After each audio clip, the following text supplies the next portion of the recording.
Assalamualaikum warahmatullahi wabarakatuh. Good morning, ladies and gentlemen. Welcome to International Virtual Short Course 2023. To the Honorable our speakers, Assistant Professor Amin Sabaha, SOS MSI, Assistant Professor Poppy Febriana, M.Medcom, Istiqomah, M.Medcom, Assistant Professor Farida Haryati, SIP, M.Ecom, Makfira Yuliani as MECOM, and all the participants of IVSC 2023. In this great occasion, let me introduce myself. My name is Latif Ahmad Fauzan as moderator, and today, in day 3, we have the empowerment through digital storytelling, voices of women and girls, and we have 3 topics about women protection on Indonesia broadcasting regulation, redefining norms through digital storytelling, the voices of Indonesian women in the shadows of Hukuldian power dynamics, and the last, how digital storytelling affects social change story of Nina Bayan and Chanting Pradana. All right, before we start our topic today, I would like to greet our first speaker. Hello, Mr. Assistant Professor Amin Sabaha, SOS MSI. Savannah, Mas. Hello, Mr. Amin. Yes, can you hear my voice? Okay, how are you today? I'm good. Good morning, everyone. Okay, good morning, sir. Okay, so will you share screen the PPT or from us, Mr.? Okay, can you help me to screen my PPT? Okay,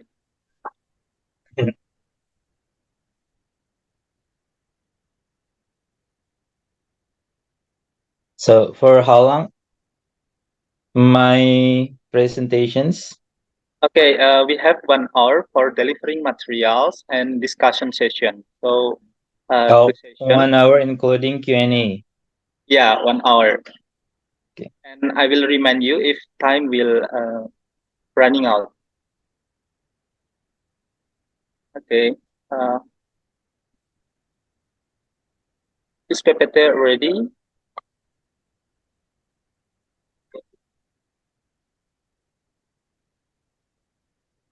Okay.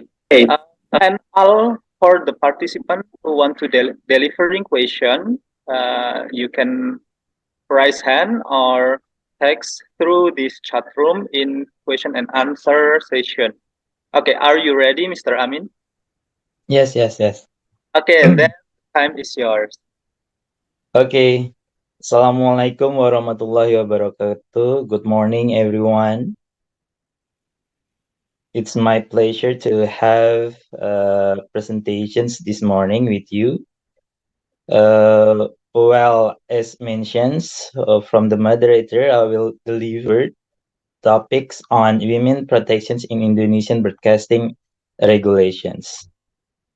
Uh, Besides as a lecturer in University of Muhammadiyah Jakarta, I'm so lucky because I'm also one of the commissioner of the Indonesian Broadcasting Commissions. Before I start my presentations, let me tell you the mandatory of KPI, what we call it Indonesian Broadcasting Commissions, as mandated by the regulations number 32. KPI must regulate the Indonesian broadcasting industry. And well, actually, the law itself is quite long. We issued the law since 2002, so it's been like 20 years back, and we need to revise the regulations because we see from the point of view of the materials, it's no longer adapted with the current conditions. And speaking about the themes on women protections, the regulations also a lack of chapters to protect women actually. What the regulates state in their chapters is focusing on children, teenagers, and disabled people. So that's why we have to look again the regulations to ensure the women's issues.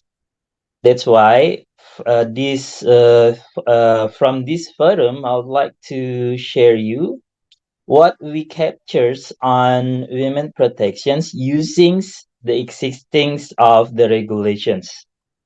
Next slide. So, ladies and gentlemen, Indonesia actually, as you aware also, we consist of 278 million peoples, including 96 million households, where 51% are women, yeah, and 79% are children. So, from this point of view, we aware that the women's and children's challenge are uh, high, yeah, high in our national context. So these figures also will reflect in our broadcasting industry. As you see in my slide here, there will be 3,109 new Indonesian media company. Yeah, I mean Indonesia Broadcasting Company. Yeah, they are asking for the operations license from the ministry, and from this table we can see that the private broadcasting institutions, there will be at least 799 private broadcasting institutions, and then subscription-based broadcasting institution 297, and community-based broadcasting institutions 11, public broadcasting institution 1, local public broadcasting institution 18, and from the marks itself 130. So it reflects at least 1256 new broadcasting TV companies in Indonesia after we declare analog switch off. So Indonesia is a bit late in implementing analog switch off compared to other countries. For instance, Japan. Japan start to implement analog switch off on 2009, and United States start from 2010.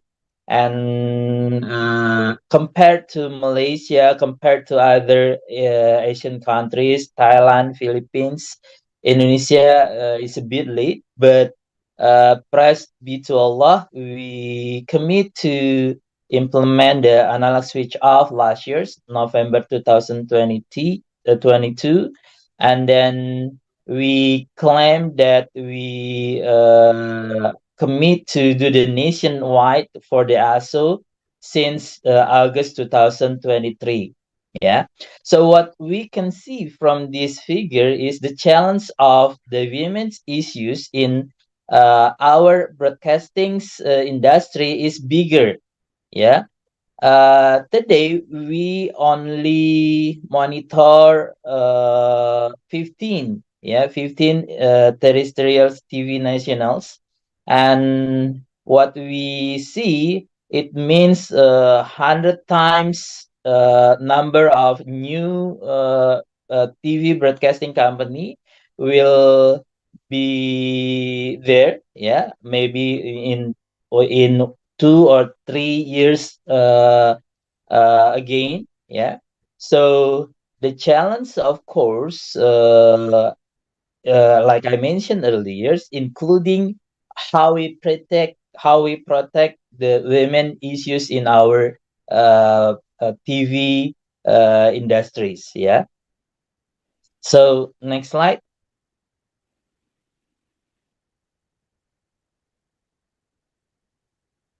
Next slide, please. So, since we use the current regulations, what I mentioned is Law 32. Well, actually, the law itself regulate that broadcast content shall contain informations, educations, entertainment, and benefit for the informations of intellectuality, characters, morals, advancements, nation's power, maintenance of unity and integrity, and practice of religious values and Indonesian cultural values.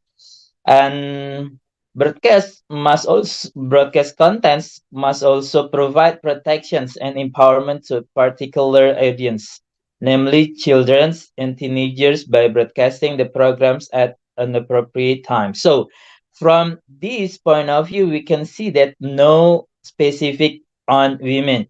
Yeah. The regulations specific state children and teenagers, groups that we must protect from the violations of contents of our programs, yeah, in TV.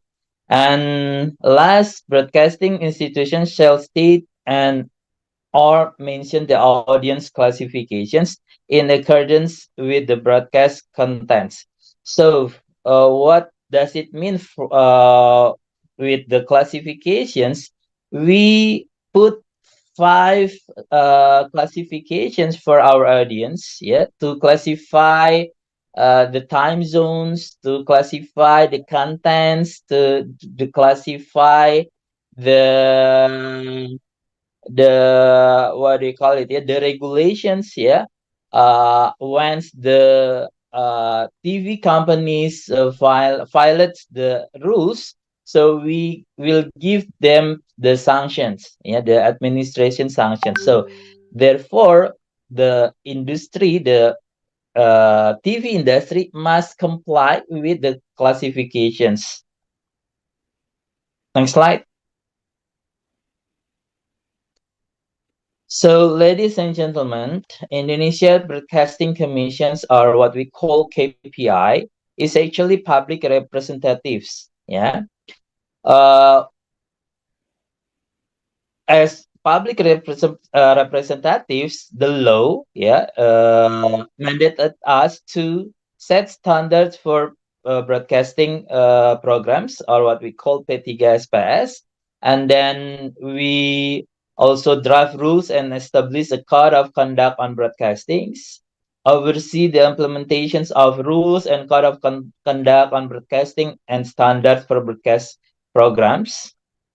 In this forum, I'd like to clarify one issue that people misunderstanding about our responsibility. People's sometimes associate us as a censors institution. So we do not do the censors. Yeah, we are not mandated as a censorship institutions as a lembaga censor films or film censors body in Indonesia. So when you see that the censorships in TV, so well, actually it's done by the TV itself. Yeah, it's done. It's carried out by the TV management itself to comply with P3SPS.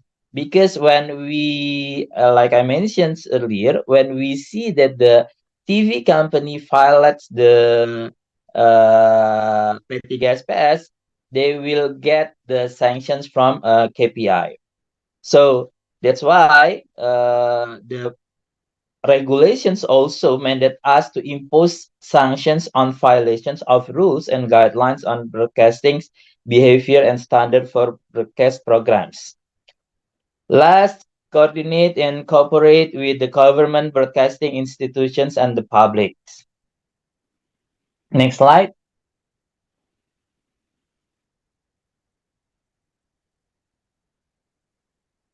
So today we have three major programs that we are advocating in the nationwide context and in the provincial context.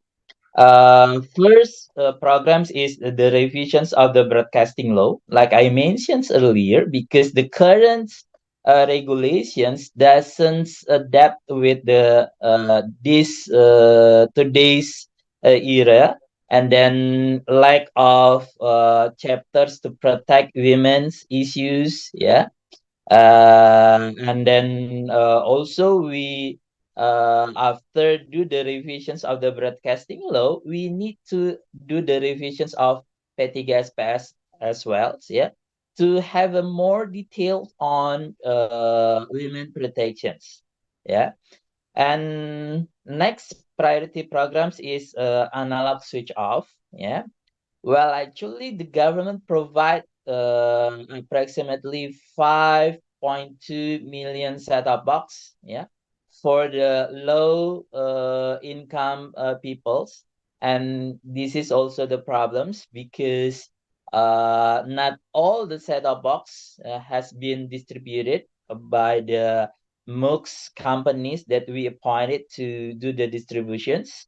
That's why KPIs watch the distributions of the MOOCs for the low income peoples.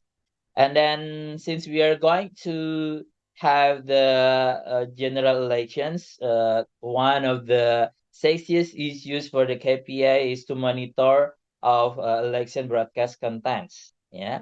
So every day we get insight from the audience, we get a complaint and also we get a bully from our audience how we work to monitor the contents, yeah, including these socializations of general elections.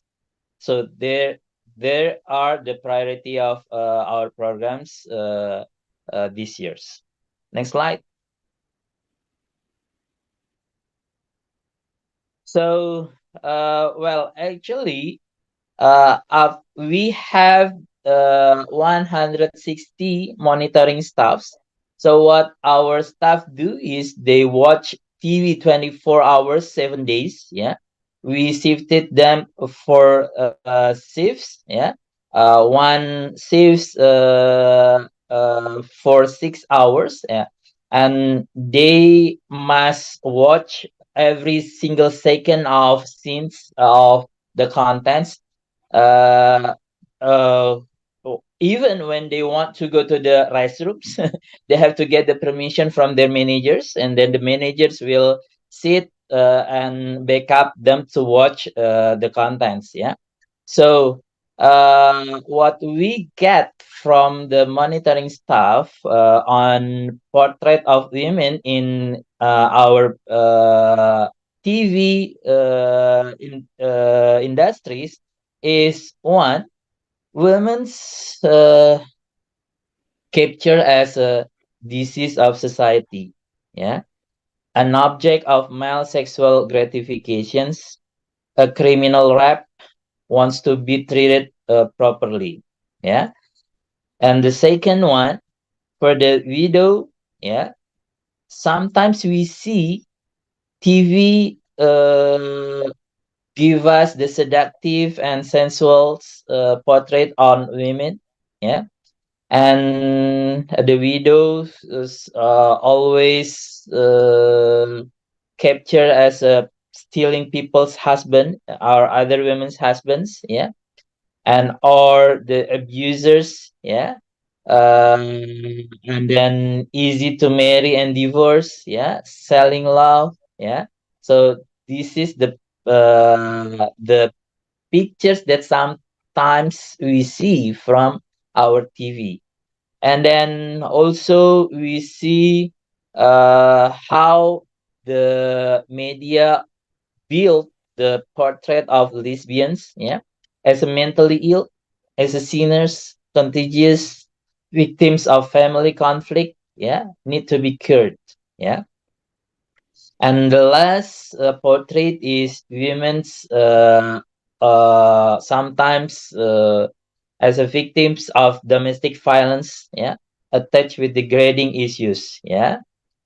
So these are the problems of what we see from our TV industries on women issue that we have to change. Yeah, that women issues is as our uh, issues must be protected since the regulations, yeah. So if the regulations state very details on women's, yeah, KPI uh, will guide these issues, and then we can employ the issues of for the TV, yeah, companies to obey these new regulations. Next slide.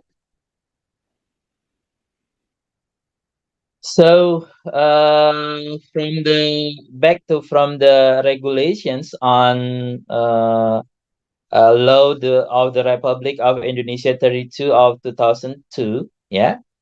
Well, actually, even though there's no specific chapters on women issues, yeah, KPI all use the P3 SPS, yeah, to see the violations on women protections, yeah, using the broadcast code of conducts, yeah, where we see the similar chapters, articles, yeah. For instance, articles 9, yeah, on respect for the norms of courtesy and decency, yeah. Or the article 27 to 32, source and informations, yeah. And also we use the broadcast program standard, yeah, where there's some articles that we use to protect women issues, yeah. For instance, article 18, 19, 20 until 22, yeah, on prohibitions and limitations on sexuality, yeah. And article 23 to 25, prohibitions and limitations of violence, yeah. And article 17, yeah, on no stereotyping of victims, widows and disabilities. So these are the chapters that we use to protect women's issues on our TV, yeah. So next slide. So ladies and gentlemen, KPI also do the research, yeah, what we call it Indeks Kualitas Program Siaran Televisi or Broadcast Program Quality Index, yeah. It's been 9 years now, yeah. So we do the index for 8 categories of TV programs: religions, talk show, news, variety show, children, travel and cultures, infotainment, soap opera, or cinetron. So from these 8 categories, we also look the women's protections on respective categories, and once we see that the contents violates the rules, yeah, we will put the poor mark for the TV stations. Yeah. So the result of our first period of IKPS TV overall, yeah, the TV programs above the average index, yeah. The standard number is 3.0, yeah.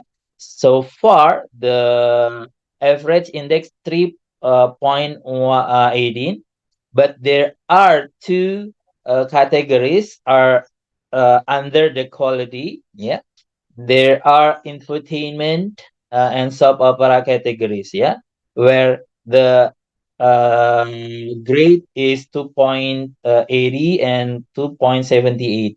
And then these categories also, yeah, sometimes we see the violations of women protections, yeah, in infotainment programs, yeah, and in soap opera.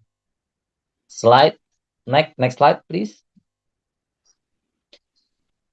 So the next two slides will give you the examples of findings on broadcasting violations on women's issues. As you see, in 2016, yeah, one of the dangdut singers, yeah, Saskia Gotik did Goyang Nyolot, yeah. She acted as an object of exploitations, yeah. When we see these contents, yeah, KPI give our letters, yeah, for the TV stations, yeah, stating that the broadcast violated Article 9 on respect for the norms of courtesy and decency, yeah. And then the contents also violates Articles 15 on protection of children and youth and Article 37 on classifications or R programs, yeah. R means teenagers, yeah, because these programs screens during the teenagers time zones, yeah. And next findings is on Pagi Pagi Ambiar, yeah, where Nita Talia against the dangdut singers, yeah, dance. I'm not sure, easy dangdut singers or uh, uh, soap opera actress, but she danced sensually and exploit her body. Yeah.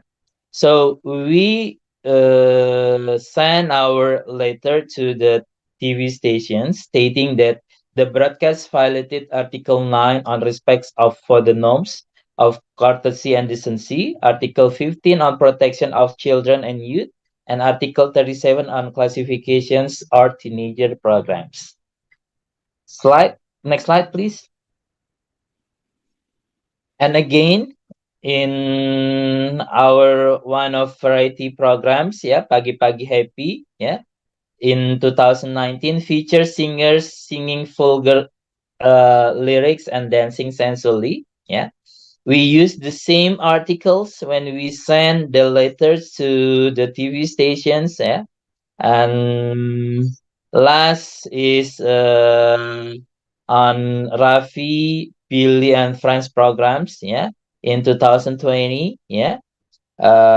Because we see as a guest star the one of the talents, yeah, sells her underwear for 50 millions, yeah. So it's humiliating actually women's, yeah, when we see these contents, yeah. Again, we use the same articles, yeah, to send our TV stations. Next slide.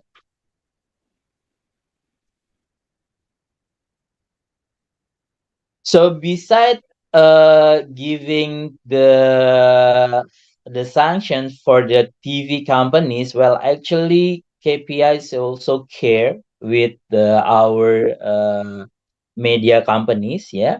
We uh, carry out the appreciations events for the quality and positive TV programs, yeah. And for the women's care category itself, yeah, we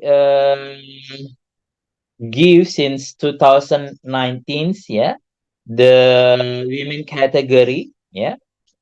For instance, in 2019, yeah, we give the this category for Bicara Indonesia, were broadcast in Jawa Post, yeah. And then 2020, Kompas get the award for the category programs for their program Peduli Perempuan, yeah. And then 2021, we give award for TV One, yeah, for their Perempuan Bicara, yeah. And then 2022, yeah, we also give Dr. Travelers, yeah, as the winner of the women's category. And this year's again, we will carry out the Anugerah KPI, and one of them is the appreciation for the women's care category. Next slide.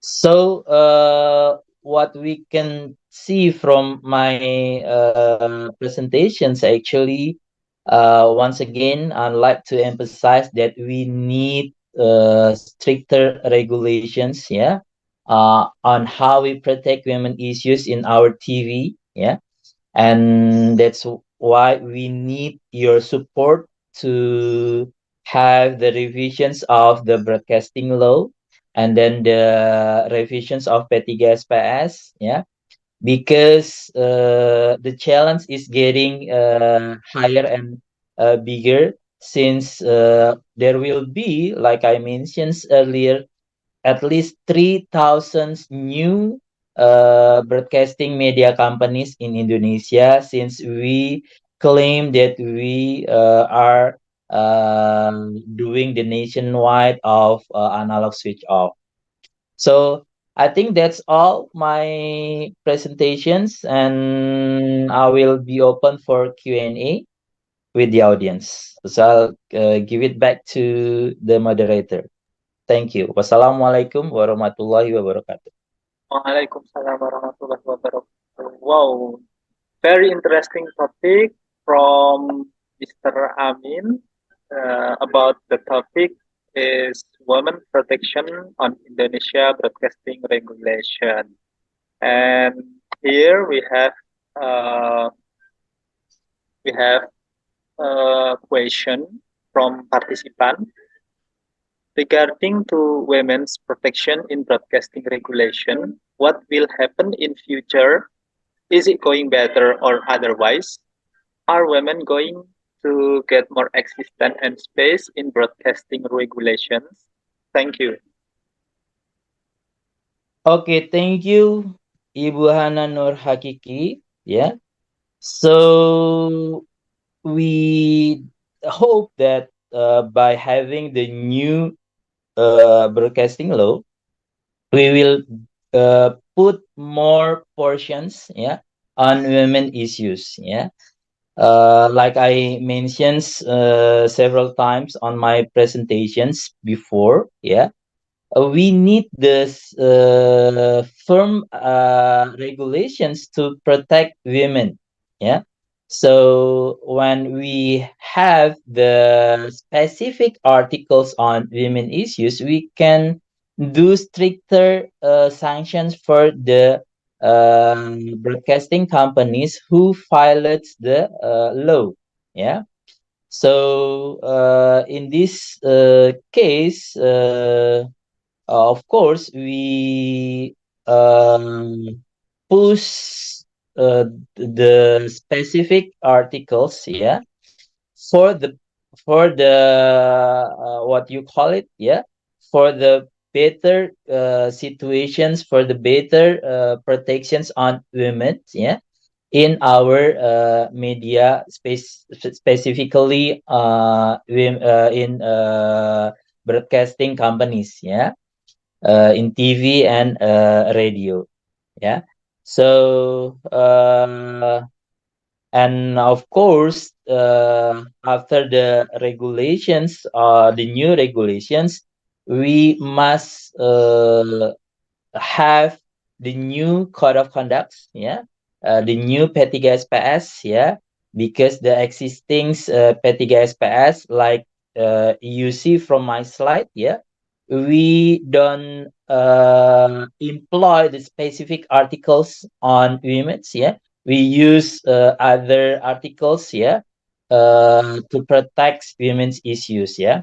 By doing so, yeah, we hope that the women's conditions in our TV and radio industry will get better portrayed, yeah, and we will We will revise the misleading concepts on women's, yeah, that we are capturing now, yeah, by having the new code of conduct.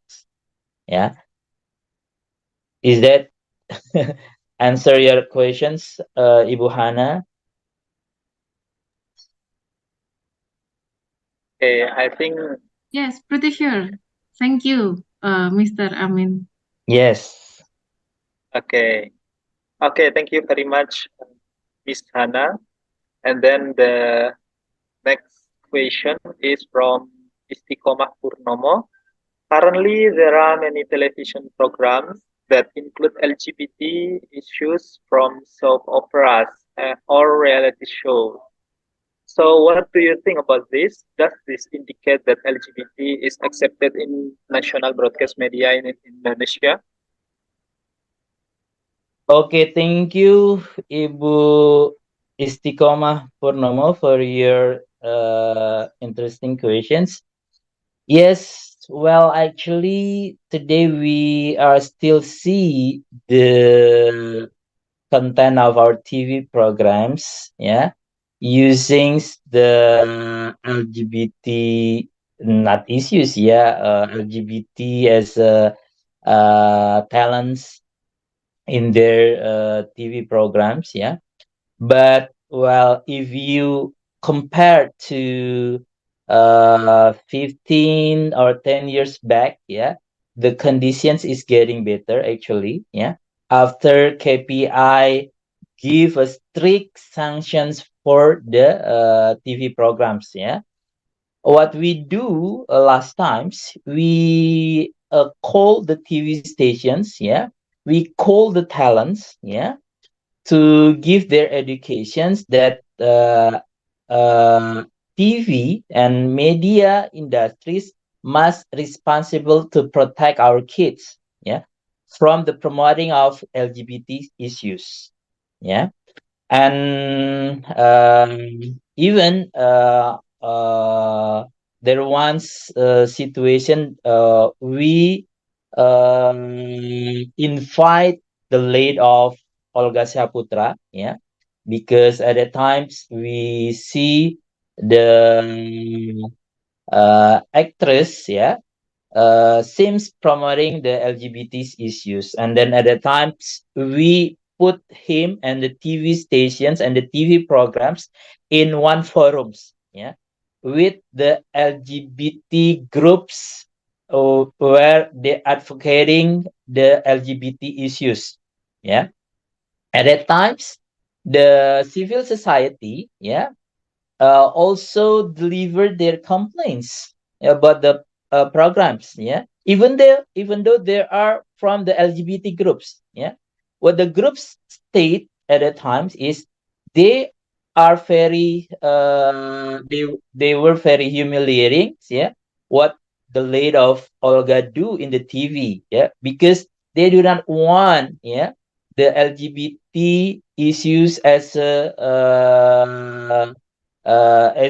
new wave that people um, will will will give the permissions, yeah, yeah.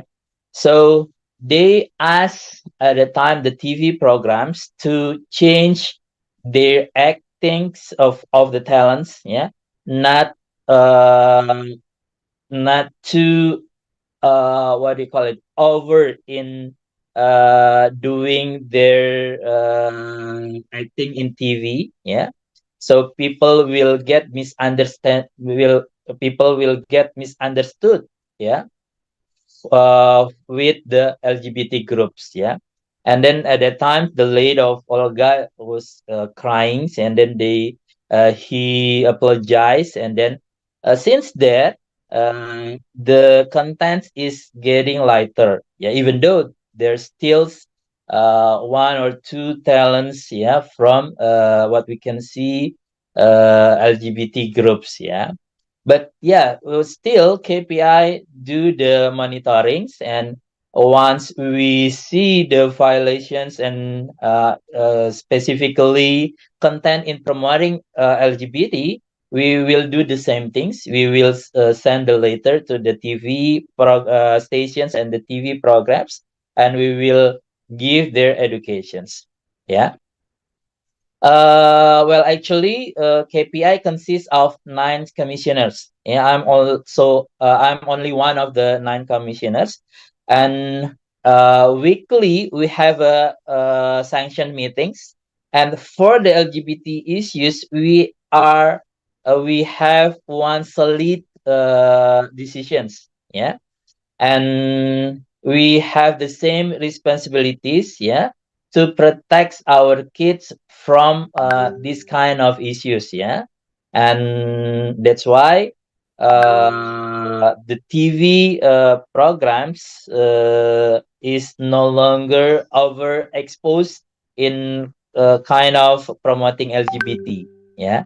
But yeah, we aware, yeah, there's still um, uh, LGBT talents, yeah, in one of TV programs.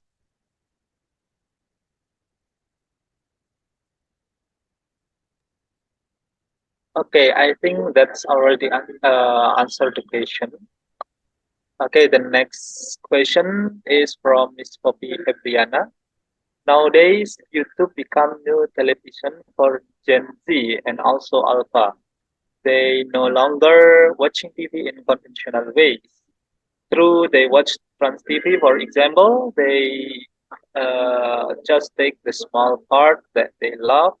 So, how does TPI respond to this in order to ensure that Indonesian television viewers can enjoy quality shows? Okay, thank you, Bu Poppy Febriana, for your questions. Let me read again. Nowadays, YouTube becomes new television for Gen Z and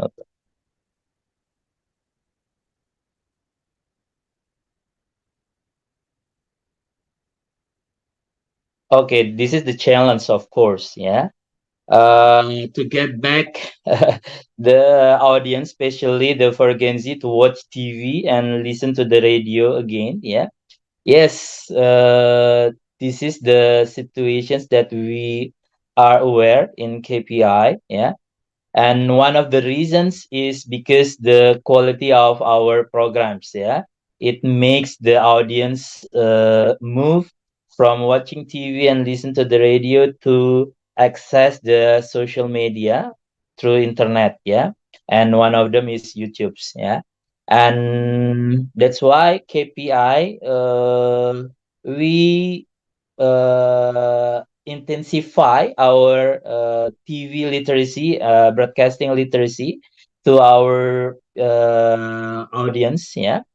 And also we um, ask the TV and the radio station to increase their quality, yeah, because in today's situations the challenge is contents. Content is the king, yeah.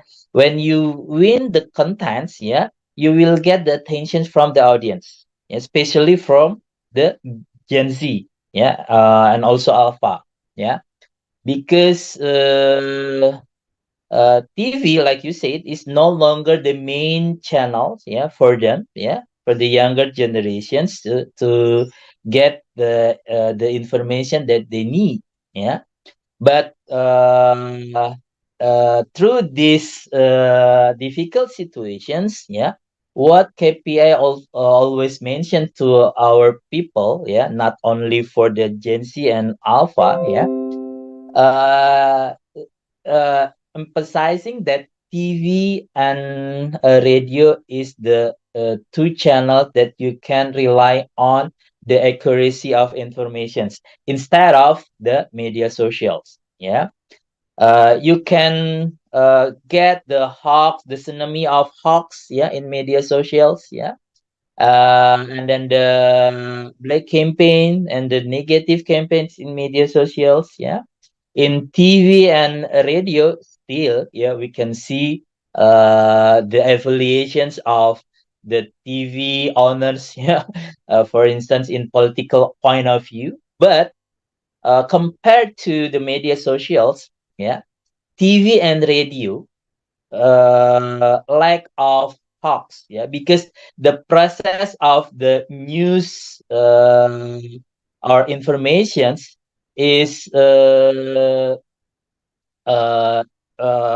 comply with their code of conduct, yeah. TV, yeah, when they broadcast the news, they must follow the newsroom before, yeah, and to make sure the information's accurate, yeah, and valid, yeah. But what we cannot see from the media socials, yeah, millions of the individuals contents, yeah, accounts, yeah, they produce the informations without the step of information productions like in TV and radio, yeah, because they only rely on the millions of their followers, yeah. So they just put what they want to put in their accounts, their personal accounts, yeah, to influence people. So this is a very dangerous situations, yeah, when the Gen Z or Alpha generations only rely on from the media socials, yeah, or on YouTube's when they want to get the informations. That's why we always say that please get the information from TV and radio, yeah, to have the more accurate informations, yeah. But again, yeah, through the IKPS TV, yeah, indeks kualitas program siaran televisi, ya, we ask the TV companies, ya, to increase their quality, ya, from the 8 categories they can see, ya, what categories they must produce better for the audience, ya. And not only for the audience, not only for the market, yeah, we also do the approach for the media, for the advertising companies, yeah. um Next month, yeah, we will going to have the a national gathering, yeah, and we invite the all advertisement agency. They are formed in association, what we call it Dewan Periklanan Indonesia, and then Perusahaan Periklanan Indonesia, and then we also invite the APINA, Asosiasi Perusahaan Periklanan Indonesia, to discuss this, yeah, that the companies, when they want to buy the spot, when they want to buy the blocking times, yeah, they have to see, yeah, the IKPS TV, yeah. Please do not only buy the popular programs, but not in a good quality according to KPI. Yeah. So this is the forum that we are going to have with them. So we will invite you to also attend these forums, yeah, on hybrid format. Yeah. So this is the step that we want to educate the multi-stakeholders of our broadcasting industry. Okay, so Okay. uh, what what you said before that KPI has a crucial role that have to supervise various broadcasting regulation, and KPI also need the support from Indonesian audience to make the television program better, like that, right? But how to increase public awareness and education about this matter, sir? Okay, Mas Latif, like I mentioned earlier, we do the literacy programs, yeah, not only for the universities, yeah. We also meet with our people, yeah, And then through these literacy programs, yeah, we show the audience on our broadcasting's landscapes, issues, yeah, challenge, yeah, and of course the quality as well, yeah. And we also involve the broadcasting companies as speakers, for instance, yeah, to get involved in the event, yeah, and then we try to also get insight, yeah, from the audience, yeah, how we in how we increase the quality of programs, yeah, of our broadcastings industry, yeah. And sometimes we do it in a lighter events, yeah. For instance, we do in the Jalan Sehat, yeah, and there were like 1,000 participants, yeah, involved in the healthy walks, yeah, at the times, yeah. So that's why literacy is one of our priority programs to educate our peoples, yeah. And once we get the more educate audience, yeah, we hope that we can have better features of our broadcastings contents, yeah.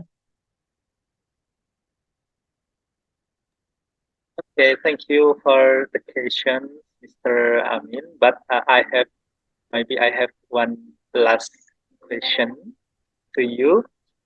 Um, how does Indonesia's broadcasting regulation compare to another country standard uh, about ensuring women's protection in media, sir?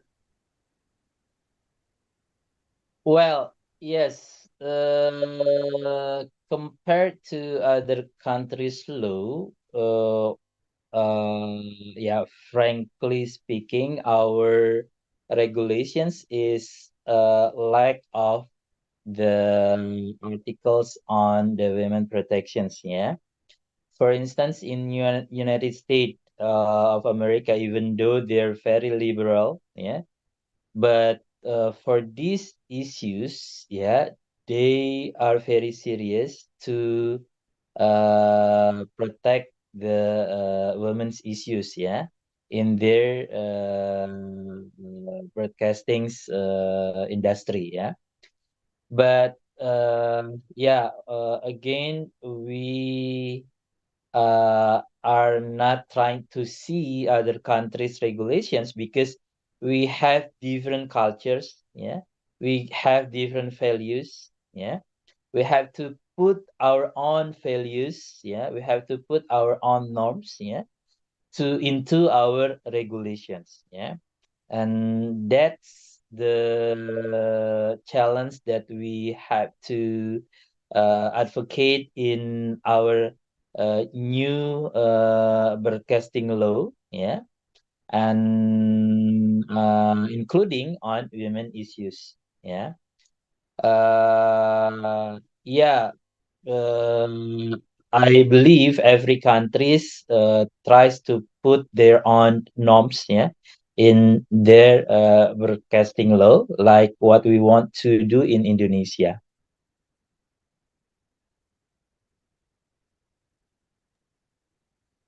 Okay, thank you very much. I think the time is up for the first topic.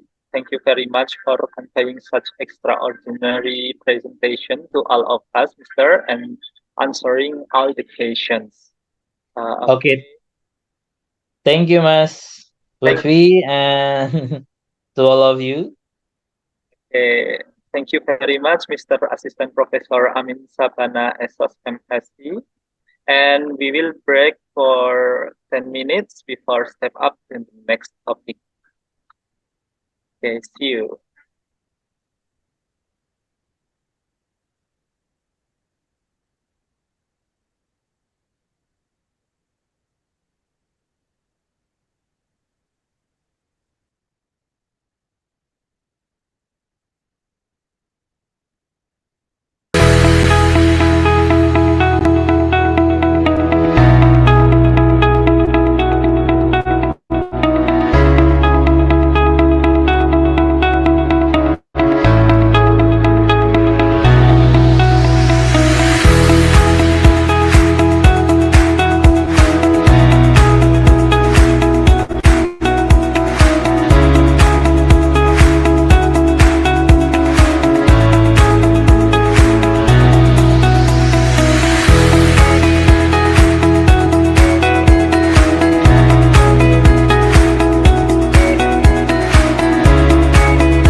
All right, ladies and gentlemen, right now we have arrived at the second topic about redefining norms through digital storytelling, the voices of Indonesian women in shadows of the Korean power dynamic with Miss Assistant Professor Poppy Febriana M. Medcom and Miss Istiqomah M. Medcom.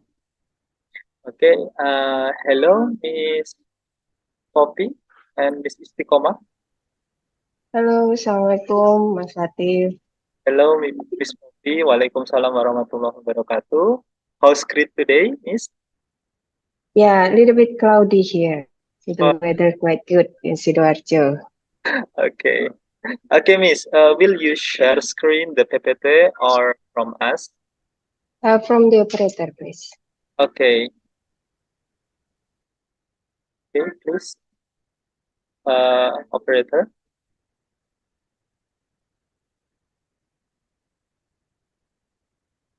All right. We have 1 hour for presentation, including Q&A session, Miss. And for the participant who want to ask something, you can use chat room or raising hand icon. Are you ready, Miss Poppy? Yes, thank you. All right, the time is yours. Okay, thank you, Mas Latif. Everyone, good morning. Assalamualaikum warahmatullahi wabarakatuh. Okay, so today I see some names in the participant list. I guess there's some of them are my students. So I want to say hi. And maybe from Indonesia, can you give love reaction? Anyone from Indonesia, can you give love reaction? Oh, still busy, I guess. Okay, Ken, nice. Oh, Ma'am Isti, okay. I also see some names from India. Can you give your love reaction? I think it's very early, yes, very early in India. Thank you for joining this short course. And maybe there's also some names from Thailand and also from Malaysia. Good morning for you all. Okay, today we will talk about redefining norms through digital storytelling. So we will talk about how women in Indonesia try or struggle in trying to convey what they want, what they have in their mind. Yeah. So we will see these topics in the perspective of Valkuldian theory. Yeah. So before we go further, I would like to introduce my partner here because I'm not alone. I accompany with one of the favorite lecturer at Universitas Muhammadiyah Sidoarjo, Ma'am Istiqomah. Both me and Ma'am Istiqomah are lecturer from the Communication Study Program. So today we will talk about one case that quite famous, yeah, especially those from Indonesia maybe know this. And this one is because this one is involving one of Indonesian internet celebrity. And in this discussion, we will see how women in Indonesia struggle to speak her mind through digital storytelling and how the netizen respond to it. Okay, next slide.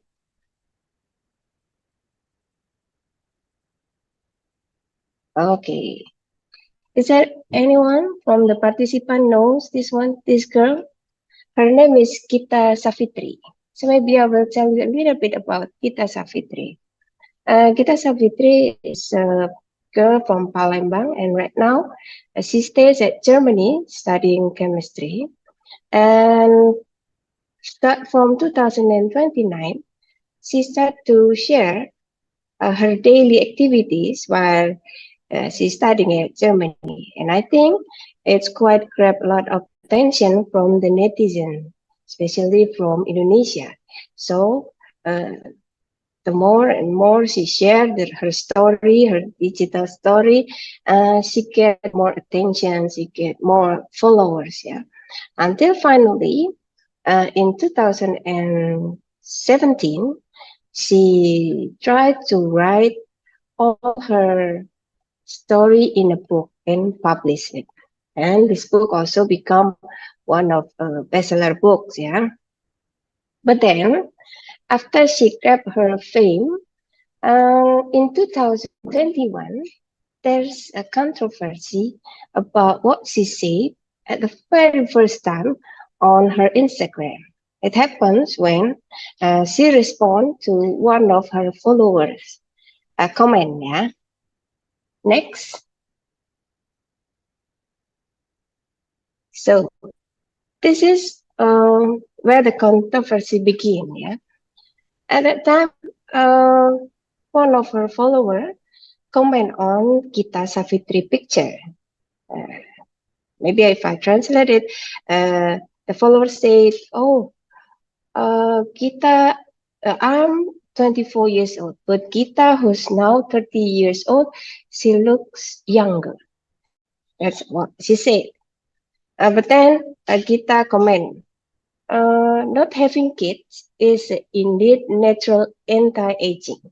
So you can sleep for 8 hours every day, no stress hearing kids screaming, and when you finally got wrinkles, you have the money to pay for Botox." So this comment was a lot of pro and con until Kita Saf uh, become trending topic also, yeah. Okay, next slide. The pros and cons become bigger and bigger when she posts another response. One of her followers asked, yeah, Kita, if you have a kid, I'm sure that it will be pretty or handsome and also smart like you did. And then what she said, most likely my imaginary kid would be mediocre, living mediocre life like billions of humans in this world. So it's better if I'm not having one. It will be hard for my kids, yeah. Setting the kids up for failure. So maybe in short, it's the way Gita said that I will not having a kids or she prefer to be child free. From that moment on, the story become trending in Instagram and TikTok, in Reels, and also in Twitter. As you can see, Kitasa become trending in Indonesia. There's about 2,000.7K tweets. And also tweet about child free, about 20.5 thousand tweets. Next.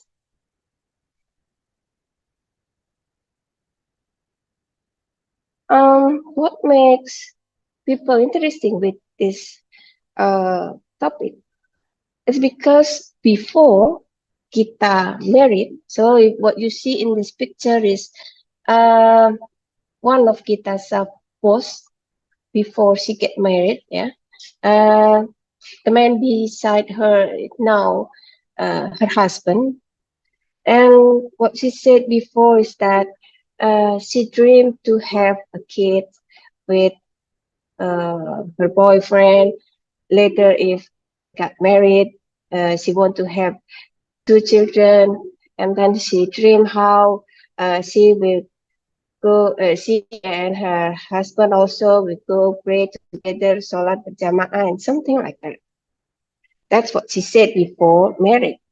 But then, when she got married, there's another story that she mentioned, and the way she react or she comment to her follower, it's quite shocking. Yeah, how she openly speak or freely speak. I'm child free. I don't want to have kids. Having kids is a trouble. I look young because I don't have kids. maybe in short, what she said is something like that. So, before we go deeper and talking about these issues, yeah, and Ma'am Isti also will tell how the netizen respond to what kita are saying. Maybe we should see how men and women in social media. Next. This is one of the research that do by the Pew Research Center. Next. Okay. Actually, there's a lot of key findings. Yeah, I only take several that I have related with our discussion today. First, the key finding is mentioned that women are likely more active in social media than men.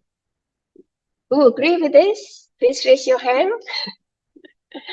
If you check your friends' story at Instagram, maybe you can compare it how women and men do the story in Instagram.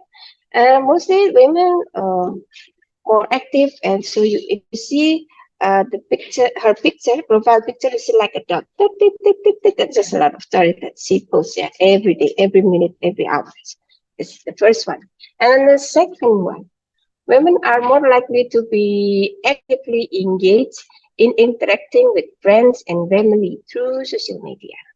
That's why they were more likely to post a picture, their daily activity, updating their status, have participated in so many social, online social activities.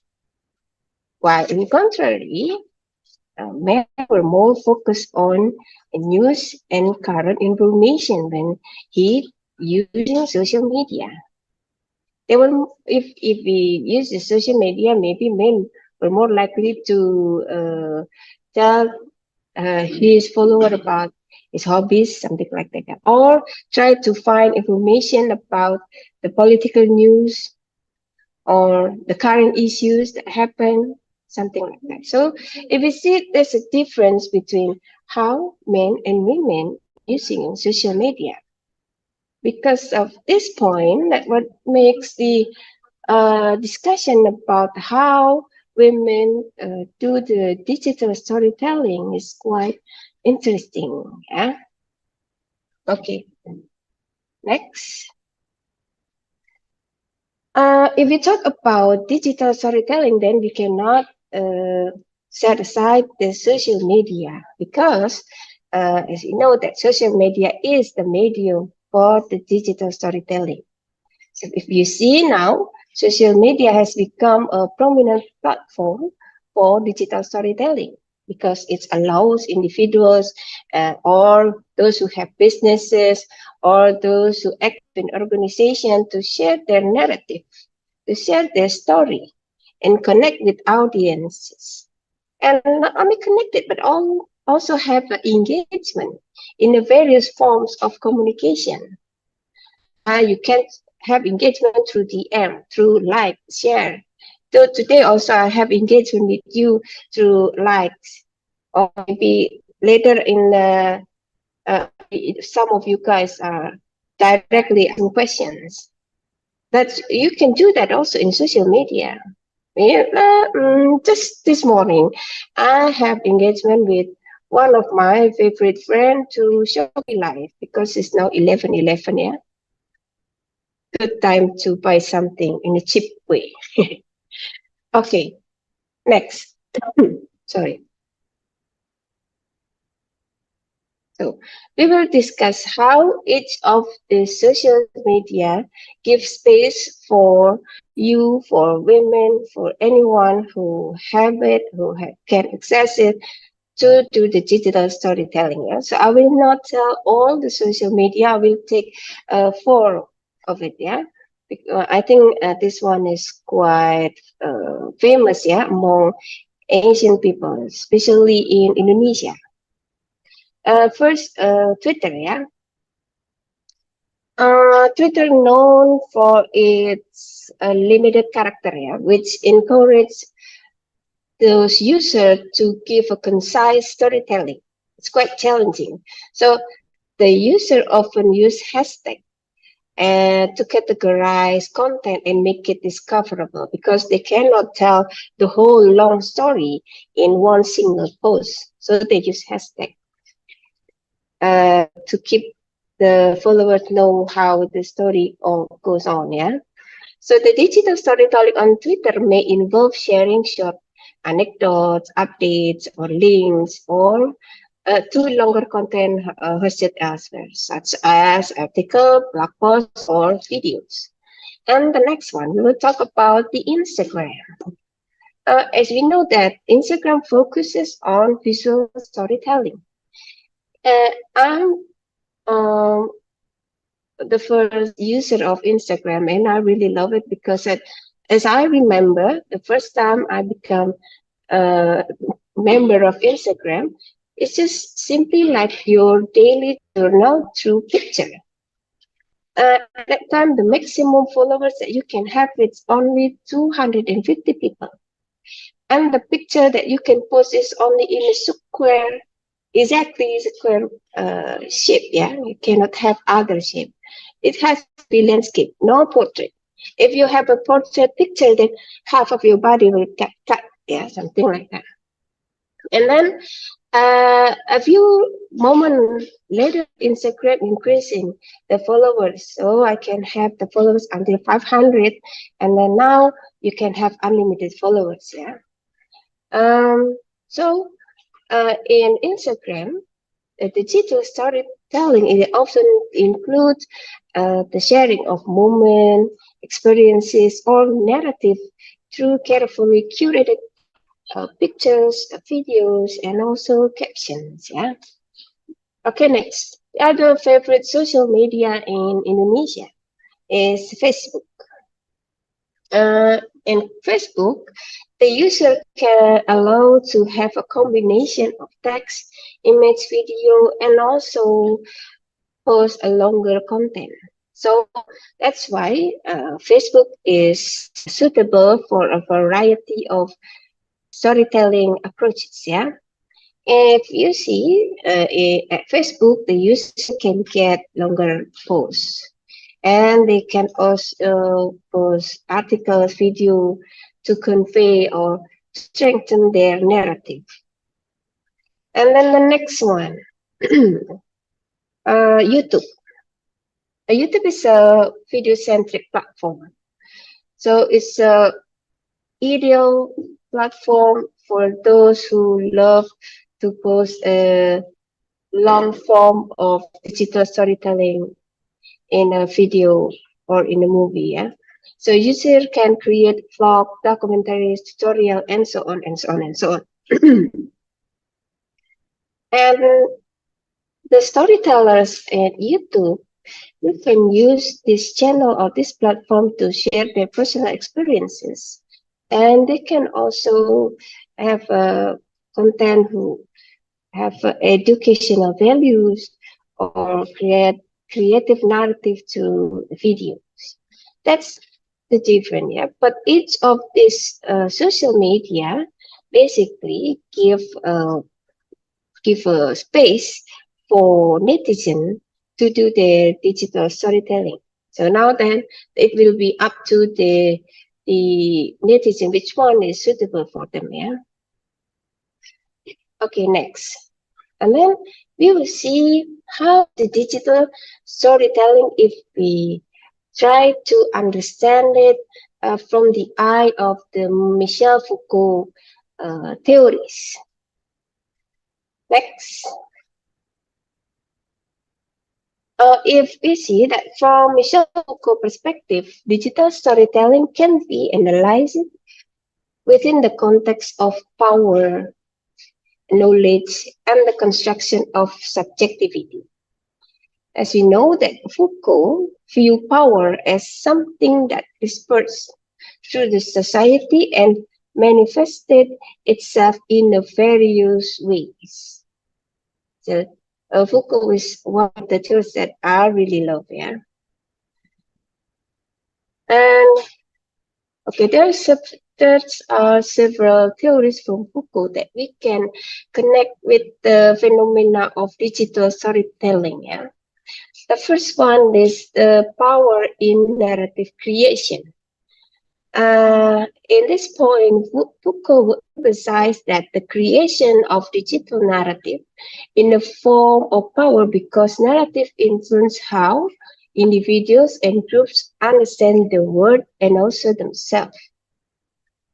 Uh, the power in this context does not solely come from the government or large institutions, but power in terms of what Foucault mean can also come from individuals, uh, from netizens, from communities, from groups that created the story through the digital storytelling in one of the platforms that I mentioned before. In this context, digital storytelling can be seen as a means to control the collective knowledge and also understanding. And then the second one, we can also see the digital storytelling as a knowledge and a control of knowledge itself. The Foucault would highlight how digital storytelling affects the production of knowledge, where each story shared in digital storytelling is a product of subjective knowledge and experience. Because if we see this, digital storytelling is allow individuals to control, to respond, and also to shape knowledge about themselves and their world. It can also be used as a tool to challenge dominant knowledge and create space for alternative narrative, just like what Gita Savitri do. Yeah, she tried to challenge the dominant knowledge, where most of Indonesian power cannot accept the child-free movement. But bravely, she mentioned about that. That's it. So it's about the knowledge and the control of the knowledge itself. And then the third one, we can also see the phenomena of digital storytelling in terms of subjectivity in digital storytelling. Foucault believed that the power is not only controls individual action, but also shapes subjectivity.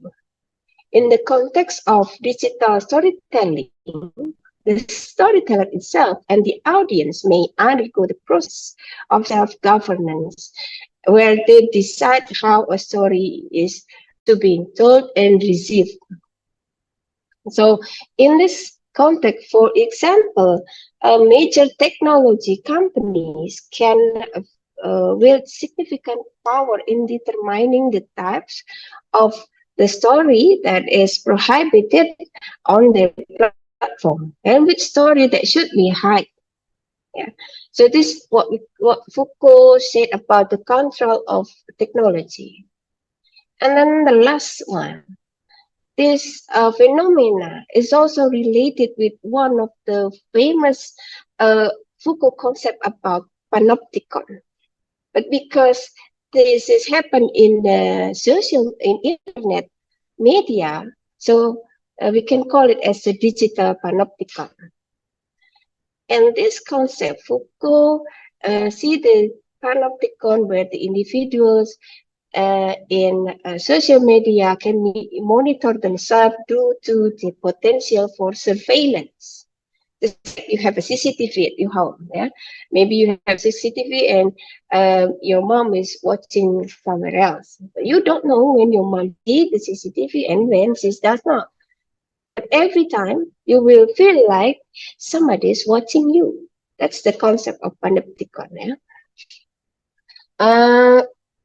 And this can be applied in the context of digital storytelling. Yeah, people may be inclined to be vigilant about what they share in their stories due to the potential of public exposure of surveillance by the others. And this panopticon is resulting in a self-governing processes. Okay, next. So after we talk about Kitasa, we talk about the relation of the topic of the child-free one, that story that she tried to convey through the digital storytelling. Now we would like to see how Indonesian citizens in general, yeah, not all of them like this, but in general, the character of Indonesian citizen can be seen as a citizen who have a high religious one, yeah, who have a high tolerance, hard work, yeah. Some of them define them as hard worker, yeah? Democratic, yeah, for sure. High curiosity, yeah, high curiosity, and they're also very friendly, communicative. Um, because if you see, oh, those 1, 2, 3, 4, 5, 6 characters, especially the fifth one, the high curiosity. This one, what makes things like what kita self share is interesting for Indonesian people, yeah, because they always want to know, especially things that have things that related with uh, personal things, yeah, not something that's scientific. So that's why if we see, because of this characteristic also, uh, Indonesian citizen is quite vulnerable with hoax, yeah, and something like that. And this curiosity about someone else's life, someone else's dream, someone else's story, secret, etc., etc., is a form of inferior complexity that quite strong in Indonesian people, mostly. Yeah, I'm not saying all Indonesian, but I'm saying mostly. This inferior complex also makes some of Indonesian people live insecure. Yeah. So accessing too much social media makes them feel insecure. Okay, so I think that's all my part. And the rest part of this interesting discussion will be continued by Ma'am Istiqomah. Okay, Ma'am Isti, the time is yours.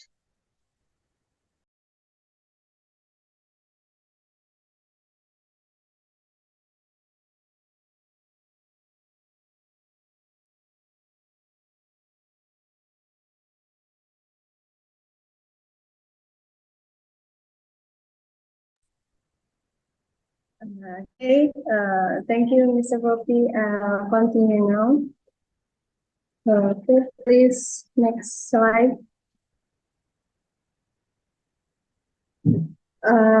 In order to understand pupil theory in Indonesia, I will present a case where this is a depiction of pupil theory. And thank you, Ma'am Gopi has previously provided a lot of information about Gita South. That case I take is case where one of the young female influencer named Gita Savitri or Gita Sav. She is one of the young women who complete her studies in German with her husband, a young female influencer who likes to voice her opinion in the media, such as Twitter, maybe now we call X, Instagram, and YouTube also. And Kitasav at the time expressed her opinion on child free. So next slide, please. Okay, before that, we must know about child free. The definition of child free where the condition of a person, couple decide not to have children, even so they can get offspring and are declared medically healthy. And most importantly, this decision is taken personally from each partner. And why is the child-free decision very important to be decided by each couple? Well, because the perpetrators of child-free are the couples themselves, so that whatever the consequence of choosing this decision must be borne by both of them. In addition, the decision to choose to have no children is a difficult one in Indonesia. Okay, next slide.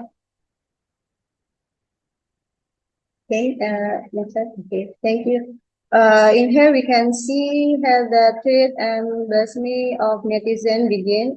Maybe we have Mr. Poppy said in early with a conversation between Gita Saf and her follower at first at its Miami said, I who I'm 24 lose to kaget when I was 13, awet muda banget. Then Pan was very amazed by Gita Saf because even though she was old, she still looked young and beautiful as the age of 24 years old younger, written on Twitter at the time. Then after that tweet, Rizal directly reply from Gita Saf by saying not having kids is indeed natural anti-aging. You can sleep for 8 hours every day, no stress hearing kids screaming, and when you finally got wrinkle, you have the money to buy or Botox.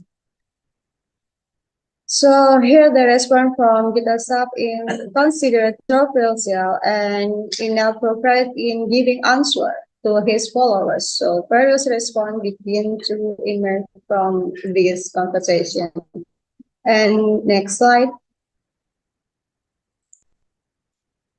Okay.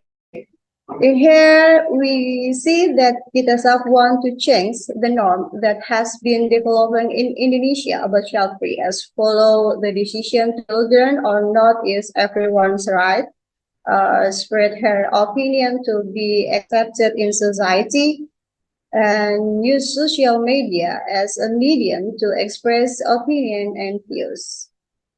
So actually, for child free is something that is arguably not new because there are several couples who also carry out the decision to child free besides Gita Saf, but are not visible and even tend to be hidden from the public.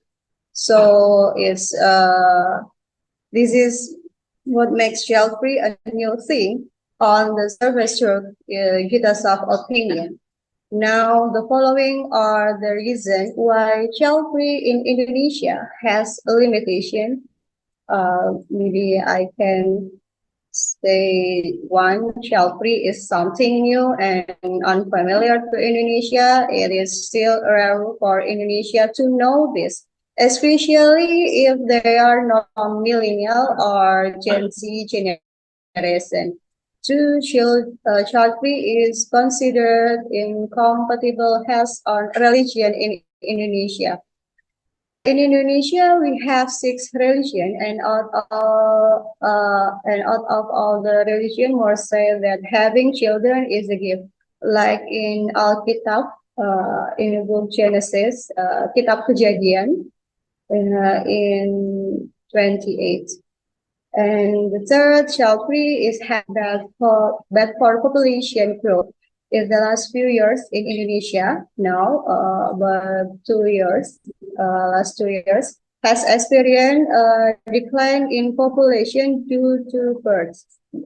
And child free is considered something that is taboo to be followed and participated and even discussed. Maybe that's for the time because not many people know this information. So that is considered not accordance with the rules of the prevailing norms in Indonesia.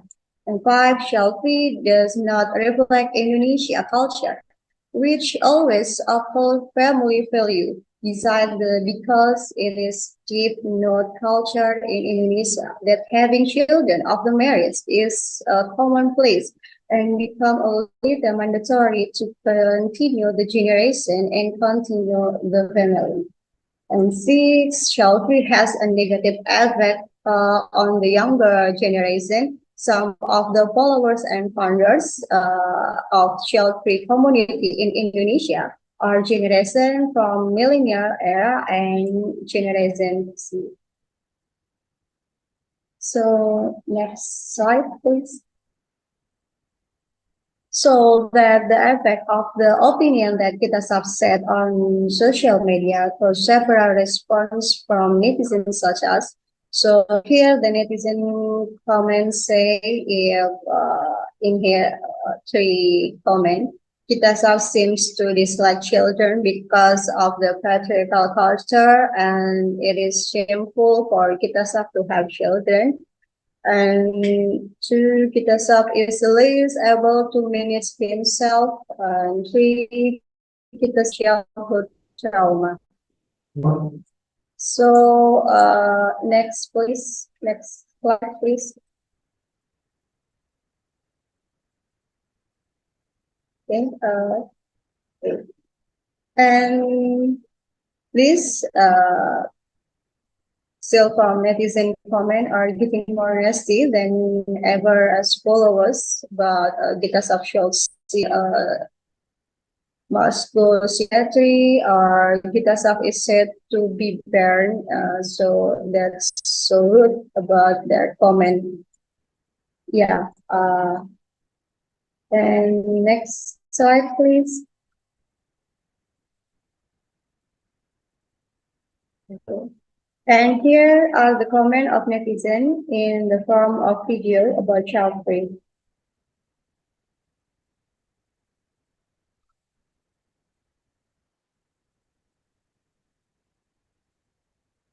Can you play?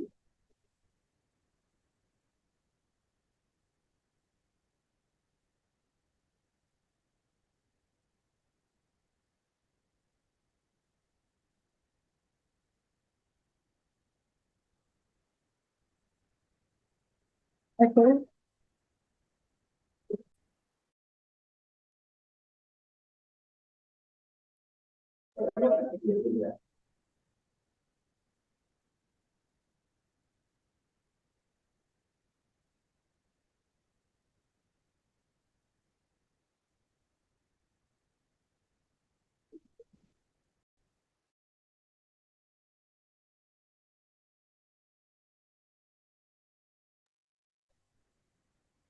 Wait a minute, Miss. Maybe there is a problem.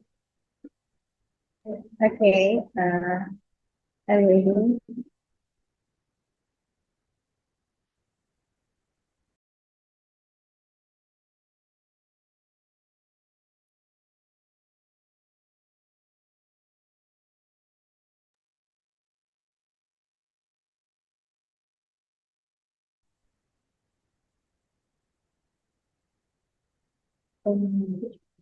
Okay, this video from netizen in the form of video about child play, how kita solve and uh, we upload in Twitter, sorry, in Instagram. So yeah, that was a form of netizen dislike for the opinion conveyed by kita solve.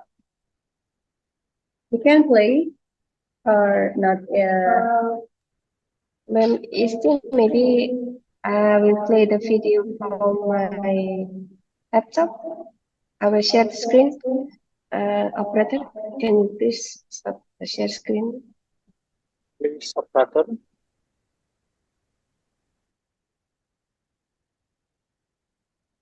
Okay, let me try. Share sound device.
Still, maybe you can continue your presentation. Let me send Okay, the video.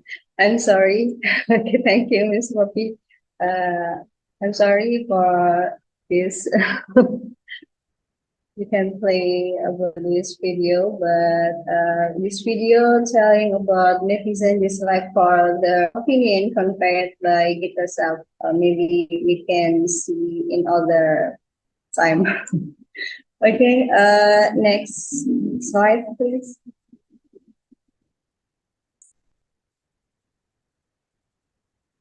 Okay, in this slide, and next slide, please. Okay. Next, okay. This slide, two slide, because of opinion also reserve or respond in the news such as in journals around hotel celebrity, mortal, metro portal, and thisway.id.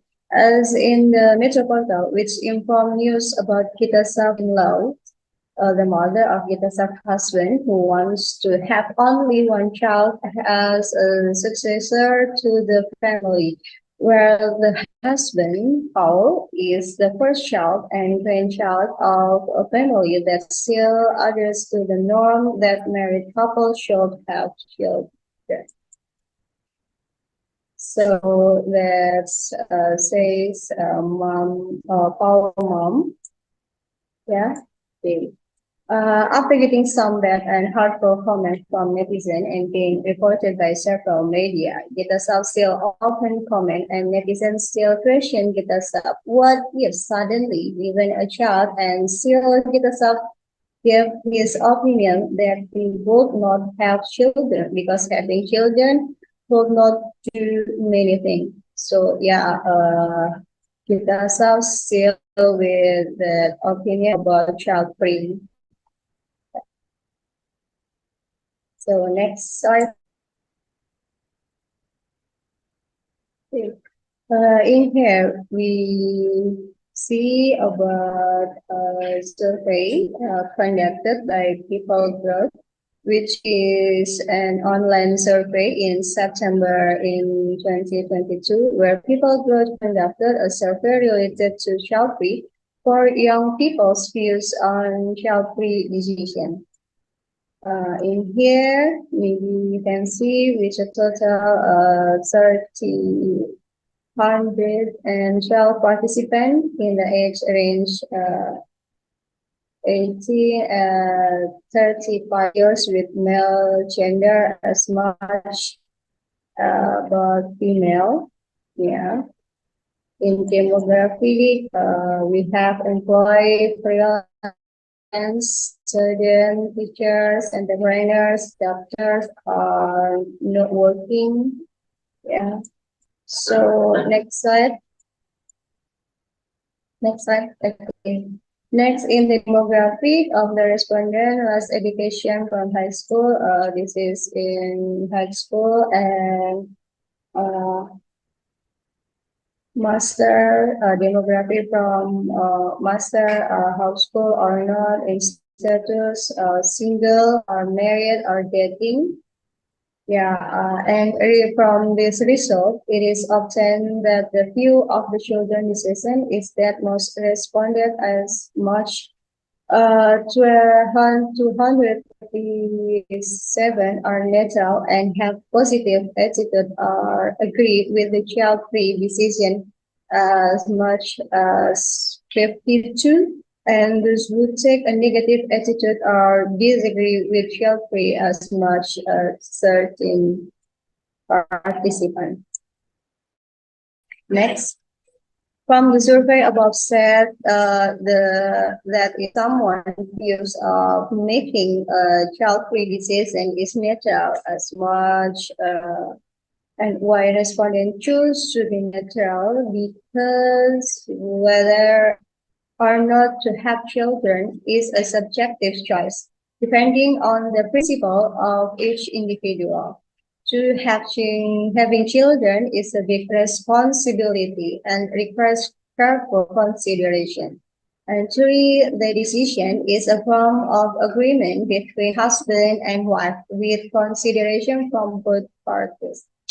So, respondents who choose the decision to have children is better, or respondents who still have a middle ground where the final decision has not yet occurred and can still change in every decision, uh, even though the decision is taken a partner. And next slide.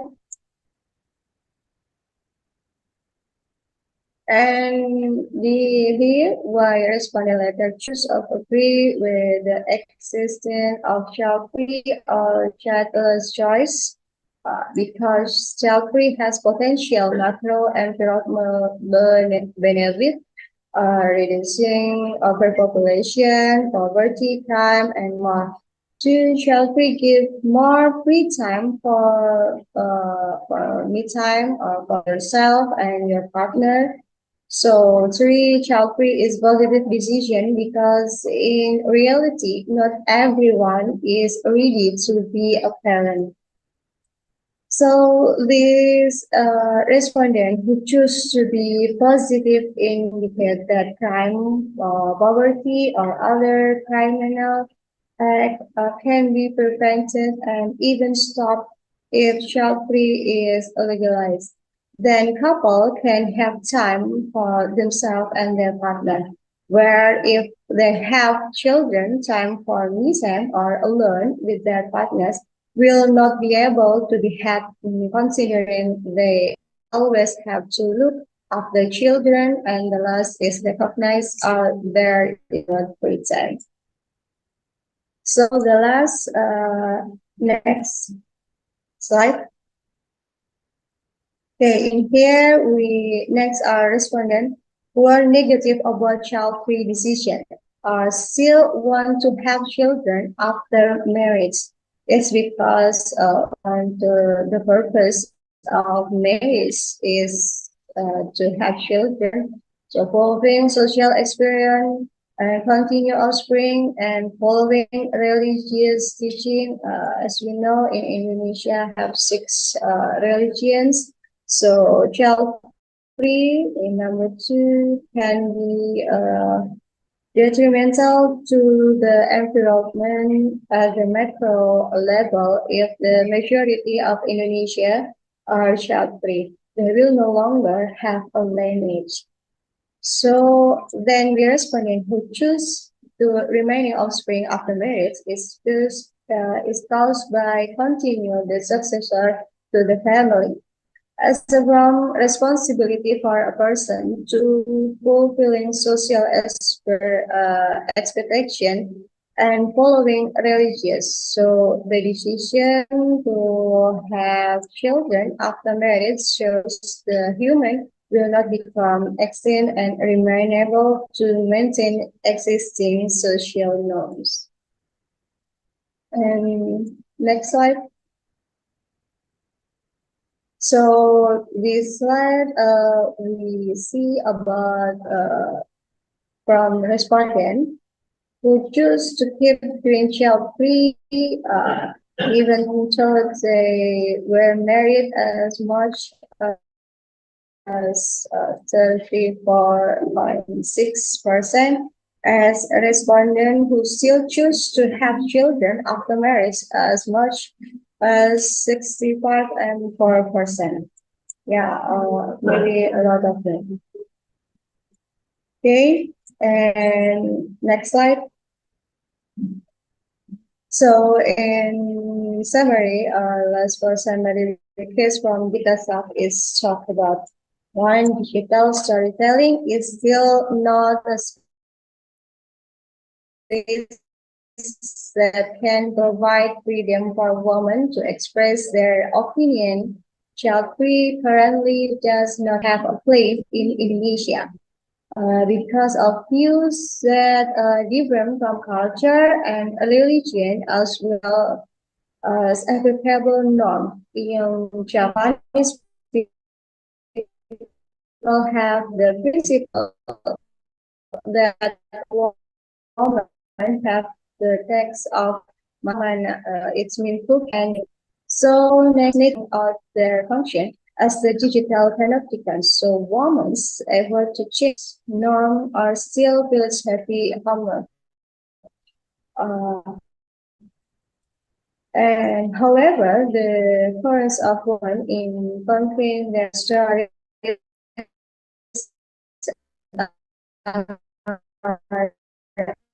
opinion to digital story, as the case of Kita Video.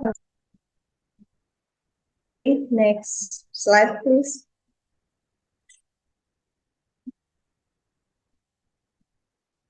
Okay, and this summary, this case also show what Cook said about knowledge and control of knowledge. Has digital storytelling affect the prediction of knowledge? Each story shared in digital storytelling is product of subjective knowledge and experience. Kita's story about Shalfree also part of her subjective experience of child who born from a 6 model. So next subjectivity that raised in this is a way kita have to use it as a tool to challenge dominant knowledge and create space for alternative narrative. There is alternative community in Indonesia, and currently there has been a rapid growth of child free from opinion from kita follower on social media forum like an Instagram.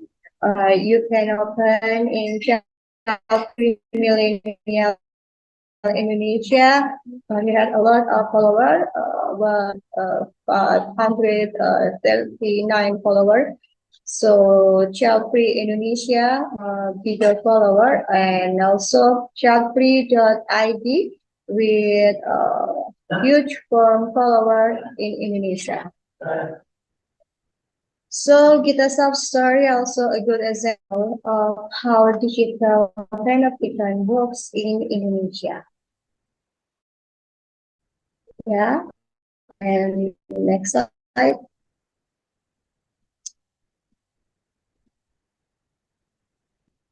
Okay, next slide, please.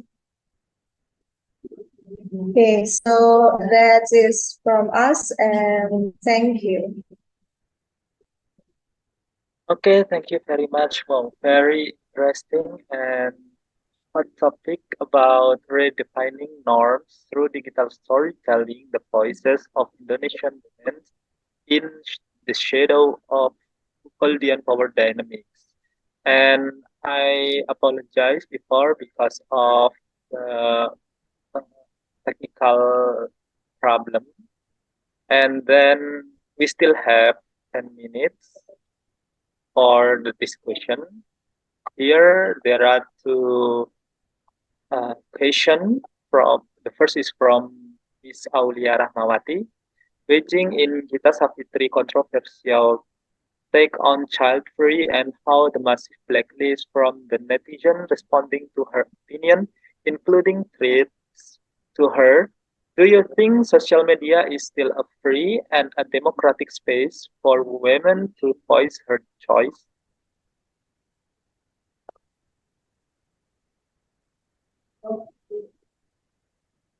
Okay, Mr. Latif. Thank you, Ma'am Aulia, for the questions.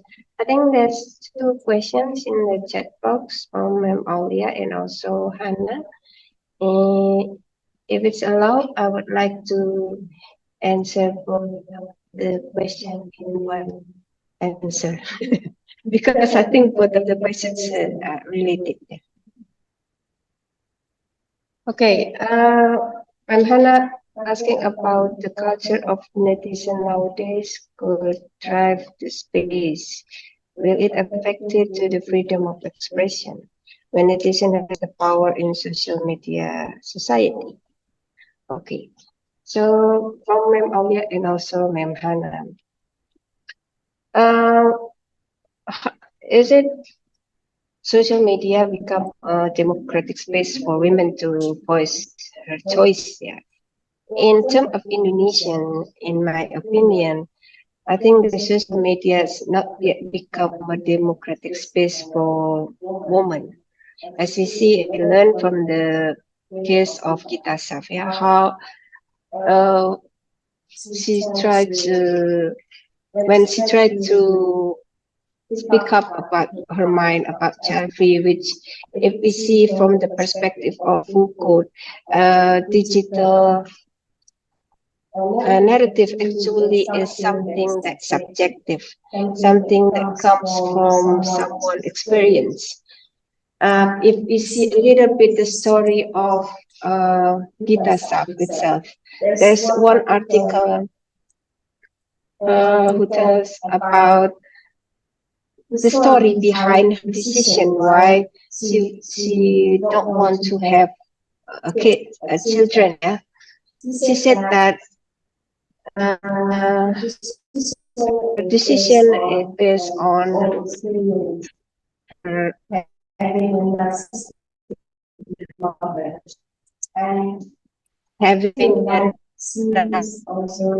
mother, and in her opinion, having a narcissistic parent is not good for the children. That's why she thought that her decision to be child free is a right decision that good for her family. Yeah, but then just like Ma'am Isti said before, Indonesian people have a strong, especially Javanese, yeah, have a strong belief that women should not be like that, because the quality of a good wife, a good women is those who can give a birth, those who good in the kitchen, and then those who can do makeup, or Ma'am Isti said masak, mana masak. They always try to relate all the stories about women to that belief, and also to what they learn from their religion. How in Indonesia, how in Muslim and Catholic is not allow that kind of decision. So they always go bring all the issues in that area.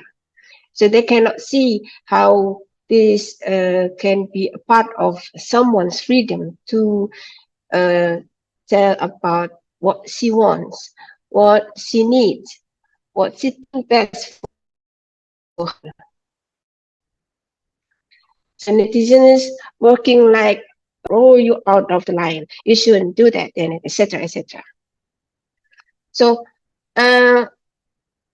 continuing this discussion to Ma'am Hannah question, is it going to affect the freedom of expression in social media?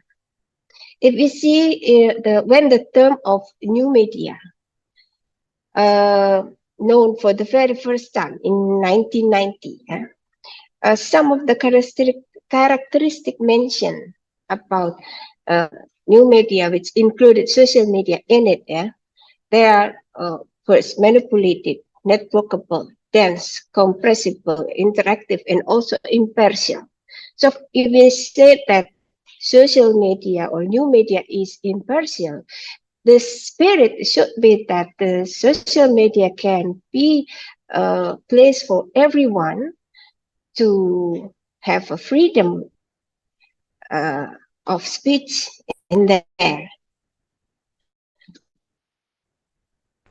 But then, if we see today, if we learn from the Gita stuff that related with the LGBT, like maybe we see Jovi Adikuna, how in social media maybe he have a lot of followers, 100,000 followers, But then when he wants to visit one of city in Indonesia, if I'm not wrong, is in Kalimantan or somewhere else there, then everyone ban him. They make petition, yeah, when Jovi Adikuno, because they thought that Adikuno brings the belief of LGBT and something like that, something related with that, so that they don't want Jovi Kuna to come to their city. So this means that in terms of Indonesia, social media is not yet become a safe place for everyone who try to redefining norm, who wants to talk outside the majority norm. But then, if we see, just like what Ma'am Isti said, uh, the courage of Gita Saf in telling the netizen about her mind, her thought of, for self-free, uh, become a trigger, yeah, become a trigger. People who have the same thought with Gita Saf. That's why if you see there's now in Instagram or some other social media, you can see of people who also uh, said that they were child free. They support the child free uh, movement, yeah, with their own thought, their own decision, something like that. So I think that's the what my answer for both of the questions. Maybe Ma'am Isi want to add something?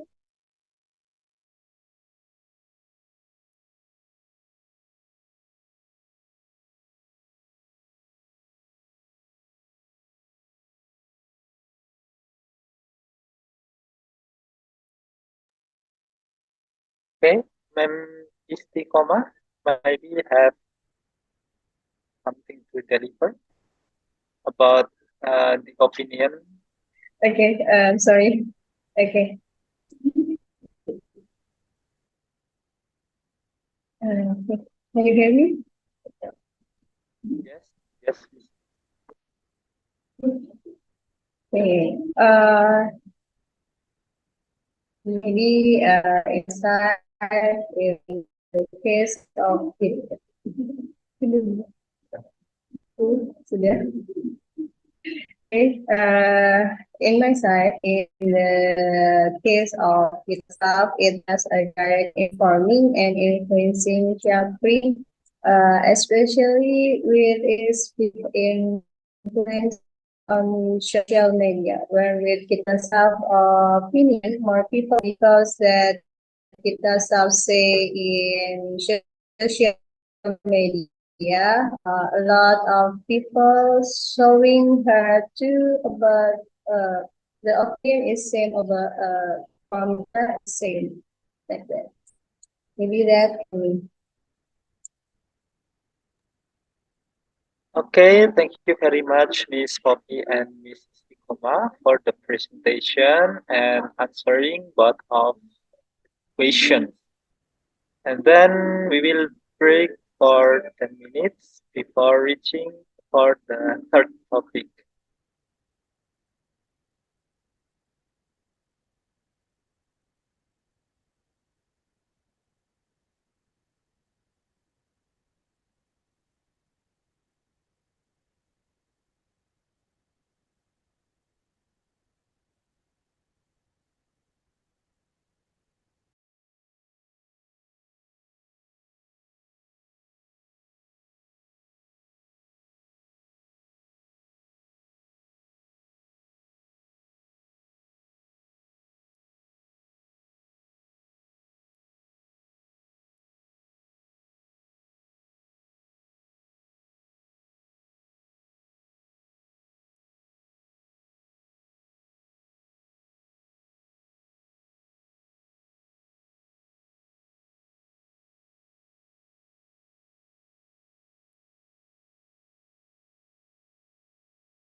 Although radio must be competing with other media such as television, social media, but in reality, radio still exists and survive. According to Indonesia Radio Survey in 2020, there are estimated 22.7 million radio listeners in Indonesia that spread across 10 cities with average of 2 hours of listening to. Actually, this number tends to decrease due to the development of technology and the birth of new media. In 2017, radio listeners reached 62.3 million spread throughout Indonesia with daily spending about 2.5 hours per day listening to the radio. In fact, from the 2017 to 2020 means they are decreasing from 2.5 hours per day, becoming 2 hours per day of listening to the radio. However, when we discuss about this Nina Bayan community radio, this is actually one of the great example of the usage of conventional media to empower women and society in Lombok amongst the new wave of modern media such as this is social media. Okay, next. Now, why radio and why women community? According to the Women Empowerment and Child Protection Ministry in 2021, it is said that women have an important role during the COVID-19 pandemic.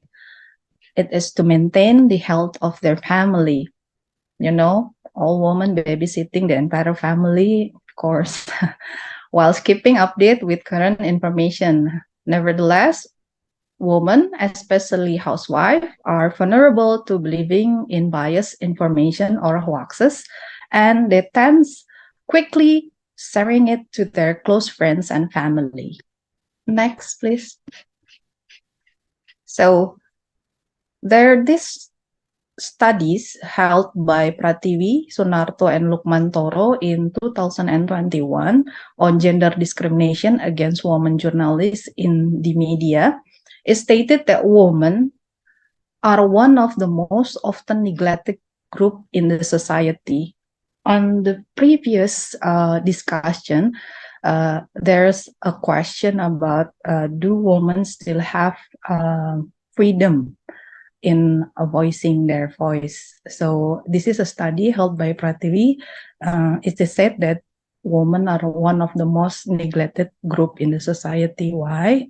Because they are not accommodated by the stakeholders, including the media sectors for many interests. For example, if we want to know more about our body in terms of health of scientists, some of the topics were too taboo to talk about for some moment and some weren't. So next, please. Okay. This is the birth of Nina Bayan Radio during the pandemic COVID-19. It is stated that radio is one of the communication medium that has the ability to play a role in providing information about disaster management to the community. So the birth of Nina Bayan Radio was during the pandemic COVID-19. Founder of Radio Nina Bayan, Mbak Ririn Hayundani, said that radio was chosen as media to reach other people in the society because it was effective in reaching residents throughout the sub-district. As simple as that. She says that radio are the easiest to use. You can take them anywhere. They don't depend on internet quotas because it transmitted through waves. For example, in Bayan, women at Sekolah Perempuan are mostly farmers. So she can take the radio to the middle of the rice fields and it is still on. Okay, next. So this is the benefit of community radio. It's able to meet specific needs of the community groups. It can fulfill the rights of information and communication, and also has the ability to overcome the problem of limited reach of mainstream media. So community radio began to develop rapidly as of 2002. After the legalization of Law Number 32 on broadcasting, in Article 21, it is stated that community broadcasting institutions are broadcasting institutions in form of Indonesian legal entities. It was established by a particular community, independent and non-commercial, with low transmission power, limited area coverage, and to serve the interests of the community. And during the COVID-19 pandemic, people need correct information. Therefore, Nina Bayan Radio was there to provide the right information and communication amongst the society in Bayan. It can overcome the problem of limited reach of mainstream media that is only available in cities. Last but not least, Nina Bayan Radio can meet the specific needs of the community groups as they are farmers. Okay. Next. So, this is Nina Bayan Radio. If you can see from the picture, the radio managed by women's community called Sekolah Perempuan with a total of 15 women. They are trained to become broadcasters and hosts in shift. Okay. If cities have online learning, such as this event, Nina Bayan Radio has a distant learning program. Society can learn by hearing the radio in live streaming or listening to recordings and playing them in speakers. Okay, next. So, why is Nina? Why is the name is Nina? Nina means woman. The radio is managed by women of Bayan District who are member of Sekolah Perempuan. This community started in 2014, namely Kapal Perempuan, and its members are from women of vulnerable groups. They are the poor, the less educated, the breadwinners of the family, and the survivors of sexual violence, domestic violence, and underage marriage. A community with same interests to gather and put an interest to overcome their to overcome what they don't have to survive and address their thought in the society. So their journey to empower women and girls in Bayang Lombok was appreciated by the Minister of Women Empowerment and Child Protection, and the radio is inaugurated directly on April 2021.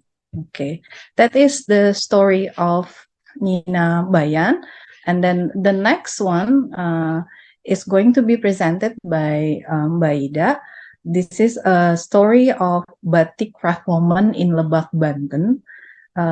Through the group communication of Chanting Pradana, a group of batik craft women in Lebak, we do hope that you can receive more about inclusivity amongst the society and amongst the community to empower themselves and become independent financially. Okay, thank you, Maida. Yes, thank you, Ms. Makfira, for your presentation about our first story about Nina Bayan. And our second part is about the Chanting Pradana, a batik craft woman in Lebak, Banten province. I'm sorry. Yes, before we discuss further about the Chanting Pradana, we can watch this video first. The history of Indonesian batik as a cultural symbol. Do you know? Batik is a craft with high artistic value and has been a part of Indonesian culture for a long time. Batik comes from Javanese vocabulary, namely amba and titik. Amba means fabric, and titik means the method of creating patterns on fabric by using liquid wax. The history of batik in Indonesia. In the 17th century AD, batik was written on lontar leaves and traditional Javanese wooden boards, with patterns such as plants and animals. During the Majapahit Kingdom, batik patterns became more developed and diverse, featuring abstract designs, temples, clouds, wayang, puppet. Due to the popularity of batik, officials from the Mataram Kingdom and the Demak Kingdom eventually recognized batik as a cultural symbol. In its development, the batik making process involves the use of natural dyes derived from plants and mud. Batik is not only used as a clothing material, but also for various items such as bags, ties, shoes, and many more. With the advancement of technology, batik printing started popular. On October 2, 2009, UNESCO recognized Indonesian batik as a global cultural heritage. Furthermore, the Indonesian government marked October 2nd as National Batik Day. Happy National Batik Day! Indonesian Batik, World Cultural Heritage. Yes. It was a short video about The history of Indonesian batik. Yes, now I would like to share about a batik community in a small town in Banten province, Indonesia, namely Canting Pradana, and how this local women community builds their values of making batik through storytelling in social media and among group members. Canting Pradana is a local community batik producer, applies group communication in making decisions, and empowers women who initially have no background at all in making batik, sales, or marketing as well. As mentioned by Ms. Vera, that digital storytelling offers a combination of traditional storytelling and new technologies to attract attention and aim to empower participants and allowing them to collaborate with share attention and aim to empower participants. So I would start with the perspective of group communication and combine between traditional communication and digital communication in doing this community. What is Canting Pradana? And again, we could see from this video, I'm sorry.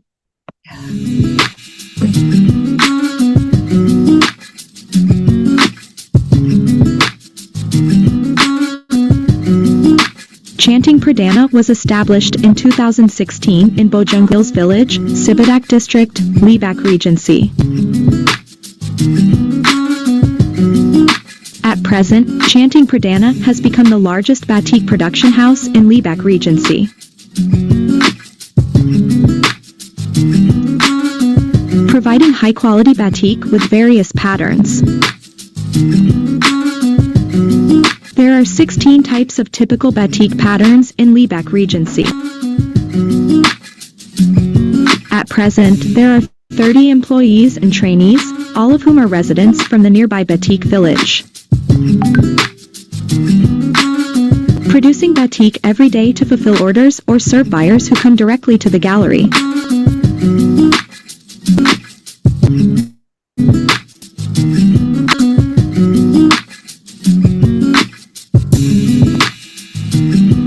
Receiving various awards, both local and national.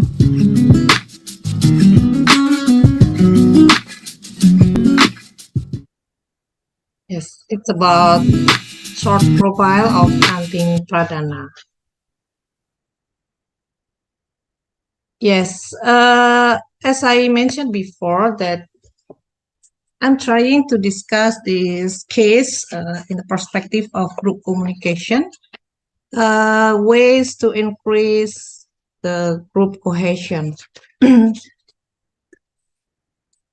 Johnson and Johnson in 2000, in their book, Joining Together, Group Theory and Group Skills, stated that a group with high cohesiveness has interdependence among the members. They trusted each other, one another, and then feel safe and were able to understand each other. So group communication can form cooperation between members and then could be success in meeting the personal needs of fellow members and then for achievement of high trust between members or among members. And then how to develop group norms that are able to encourage the expression of individuality, trustworthy behavior and beliefs, as well as attention and affection between or among group members. There are some ways to increase group cohesion and quoted from Johnson and Johnson, still from Johnson and Johnson, that first, forming group cooperation between members means that one predictable result of cooperative interactions is that group members will like each other and appreciate the sense of membership and friendship. And the second, success in meeting the personal needs means for a group to be cohesive, the need for each member to include each other, influence each other, and give back to each other must be brought together. And the third, achievement of high trust between members. Without a high level of trust, a group will never or will not be cohesive. And the fourth, develop groups norms that can encourage the expression of individuality, trustworthy behavior and beliefs, as well as attention and affection between group members. For a group to be cohesive, group members must understand how to implement or apply appropriate rules within a group.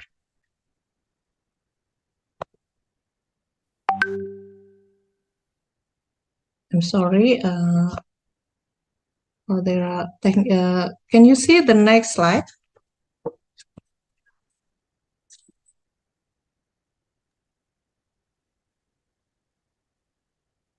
Yes, through group communication, we can help members to enhance their cognitive, cognitive, affective, and also psychomotor because it is a learning process. The process of learning empowers the community over time, enabling them to gradually gain abilities and independence. Empowerment as a manifestation of social development is anticipated to foster an ideal community and society. Yes, about digital storytelling through group communication. Digital storytelling through group communications means, first, enhancing group member engagement. It can enhance group member engagement by involving them in the story creation process, and group members can collaborate to create digital content, choose suitable media, and find the best way to convey their group story.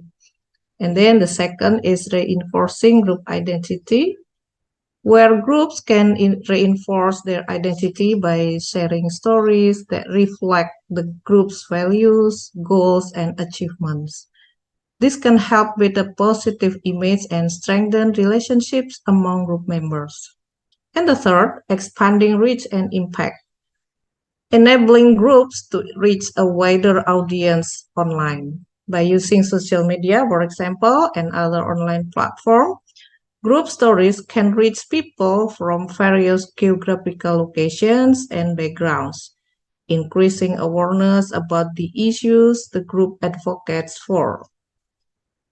And the fourth, improving group members' communication skills. Members of group can develop their communication skill. They can learn how to convey messages clearly and effectively through digital media, including organizing narratives, selecting appropriate images or videos, and understanding their audience. And the last is supporting collaboration and decision making, a powerful collaboration tool among group members where they can work together in creating stories, planning digital marketing strategies, and making decisions regarding the best ways to convey their group's message to the outside world. Now we are moving to the how Chanting Pradana utilize Instagram or social media to express their works. And then because during the COVID-19 pandemics, Chanting Pradana is trying to involve more women to join this group. And they share and then they show the works through the Instagram and also other social media is TikTok. And I think that social media is effective for several functions. It can be used to share information, and also it can be used to do some businesses like Changjing Pradana did. Maybe we can check the Instagram or TikTok and how they show the various motif of batik, and they also serve online order, and we can buy through the TikTok or Instagram. So because as mentioned in video, previously the women of Lebak do not have or didn't have any experiences or expertise in batik painting. But then a number of women in Cibadak district, Lebak Regency, began to produce and popularize batik Lebak Canting Pradana on 2016, and pioneered by Miss Umsaroh. Mrs. Umsaroh is the owner of Canting Pradana, and she involved a lot of women to join this batik local group.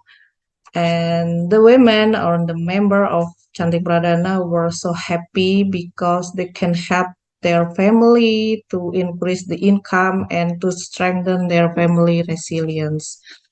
So maybe in summary, we could say that social media is very effective in storytelling, and then how it can empower most women to be more productive here. So I think that's I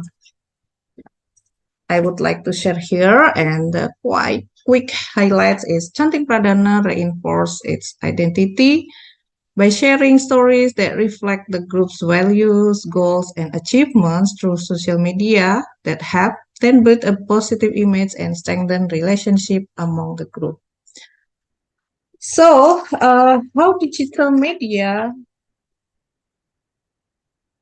how digital storytelling affects social change is it can boost confidence of Canting Pradana and its group members, and then expanding market penetration and job opportunities to local community in the area, and then to increase awareness on batik Lebak, Banten. And thank you very much for your attention. I give back to the moderator. Thank you.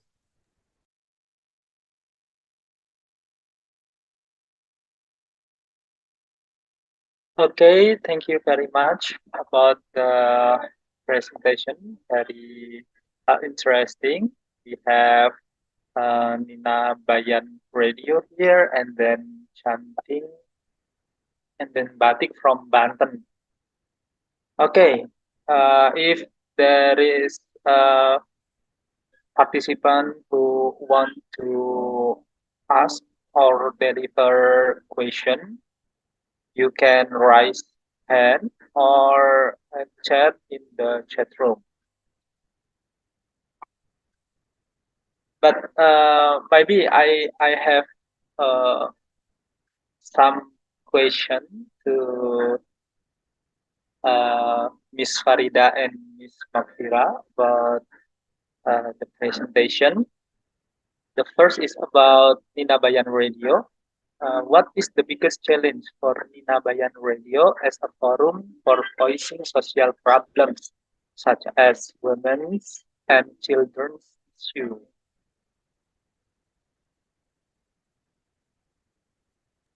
Yes, thank you for the question. Maybe Miss Vera will answer first. What is the challenges? Yeah, the biggest challenge. Biggest challenges. Okay. Well, firstly, the Nina Bayan Radio becoming an important role in the society of Bayan community, because it started in 2014. They're a community called Kapal Perempuan, and then the member of this society is women from vulnerable groups. they are the poor that I've already mentioned before, the less educated, and the breadwinner of the family. Breadwinner of the family means that they are the one who looking for so the financial of the family, it depends on the woman, right? And then they also the survival of sexual violence, domestic violence, and underage marriage.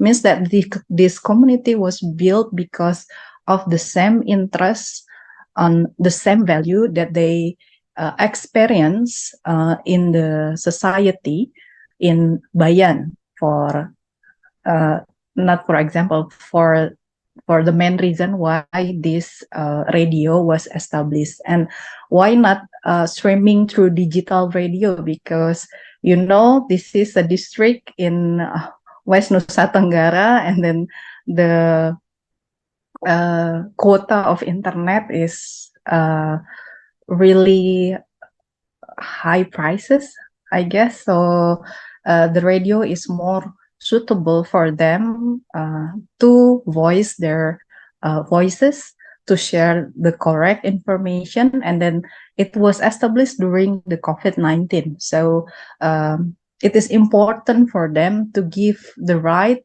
and accurate information about what's happening.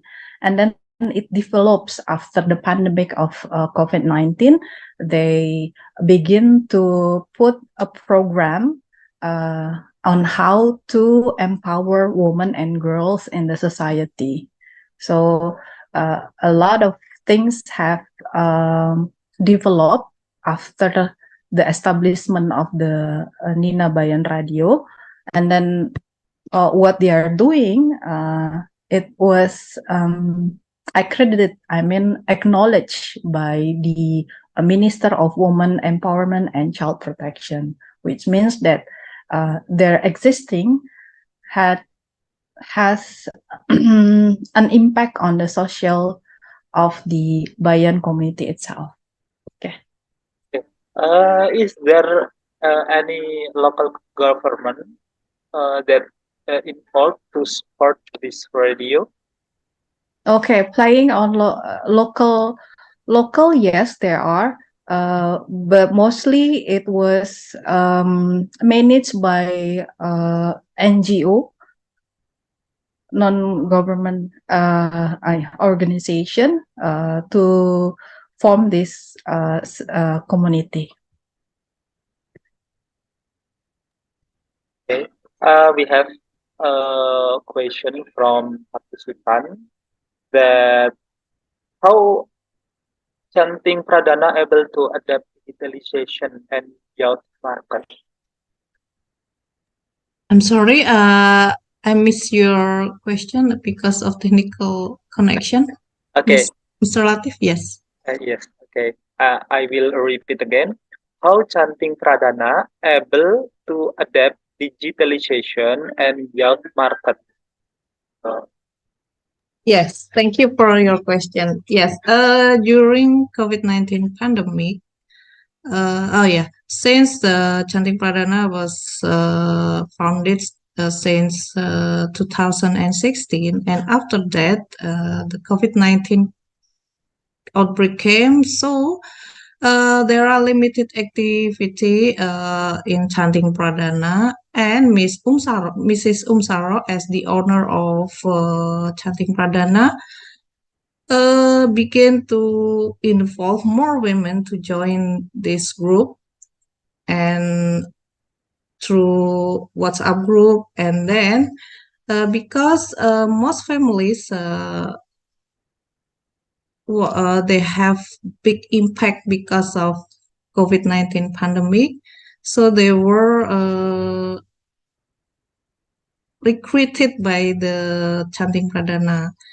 And Mrs. Umsaro realized that the social media like Instagram and TikTok were very more effective to share their works, to share a lot of motifs of Chanting Pradana. So the members of Chanting Pradana feel more confident because they were involved to share what motifs should be created in this work, and then how many colors should they have in every printing batik, and they were very happy when actually the Cantik Pradana is a research done or conducted me and my student. And when my student came to the Cantik Pradana house, the member of women said that we are happy here, and although we are not literate about using social media, but we are happy to involve, and then we can contribute to our ideas through social media. And I think that social media now is can be reached across the world. And now the Lebak Regency government finally succeeded in in launching 12 typical Lebak batik that created by Cantik Pradana.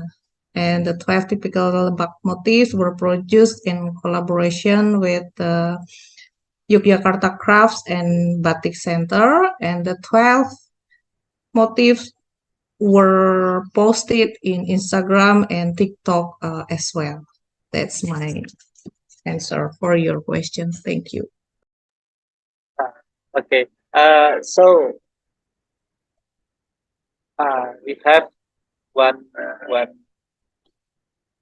question here from Miss Istiqomah Purnomo.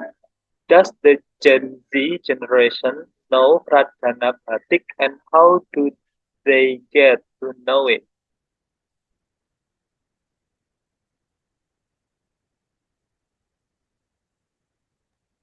Yes. If we check the Instagram, we could see that a lot of posts. They are what we call the motif that's suitable for young generation, and I think that all young people may follow this Instagram account. You may check in Instagram with the account of Batik Lebak Cantik Pradana.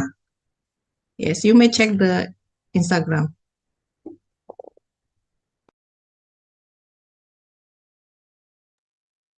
Okay. So how about the process? Only printing, or also chanting and what is it? Chap or writing? Yes, they combine between printing and painting. Yes, handmade batik and printing batik. But as we know that they have different prices, of course. Yes. Okay. So which one that's mostly what is it? The young by the batik writing, Yes. or printing, or Yes. According to Mrs. Umsara, that maybe people more like to buy the lower prices, and most of offices in Batik or in Banten and Lebak, they order like for office uniform in Cantik Pradana, of course in painting batik because of lower price, because young people still see that painting batik is related to old people or traditional batik. So, and the painting in the printing batik is more colorful. The rich of colors. On the other hand, the painting batik is less color, only maybe black, brown, and then maybe white. Three colors. On the most of color is the three colors. so they have motif, Yes. original motif. Yes. Maybe a lot of motifs is in printing batiks than painting batiks in Canting Pradana. Okay, I think time is running out, and then thank you very much for Miss Farida and Miss Mafira for the wonderful presentation about Nabayan Radio and about chanting Pradana. And then um, now we have enjoyed the whole topic and reached the end of the sharing session today. Before I thank you very much for your enthusiasm and participation until the final of the session. And I apologize if there are any mistakes or shortcomings from me. For the next session, I will hand it over to the judges of vertical multi competition, Okta Purnamasari and Andi Fikri. Okay, thank you very much, Miss Farida and Miss Mafiro, and all of the participants. Yes, thank you. 2023. Thank you. Most welcome. Good afternoon and wassalamualaikum warahmatullahi wabarakatuh. Waalaikumsalam.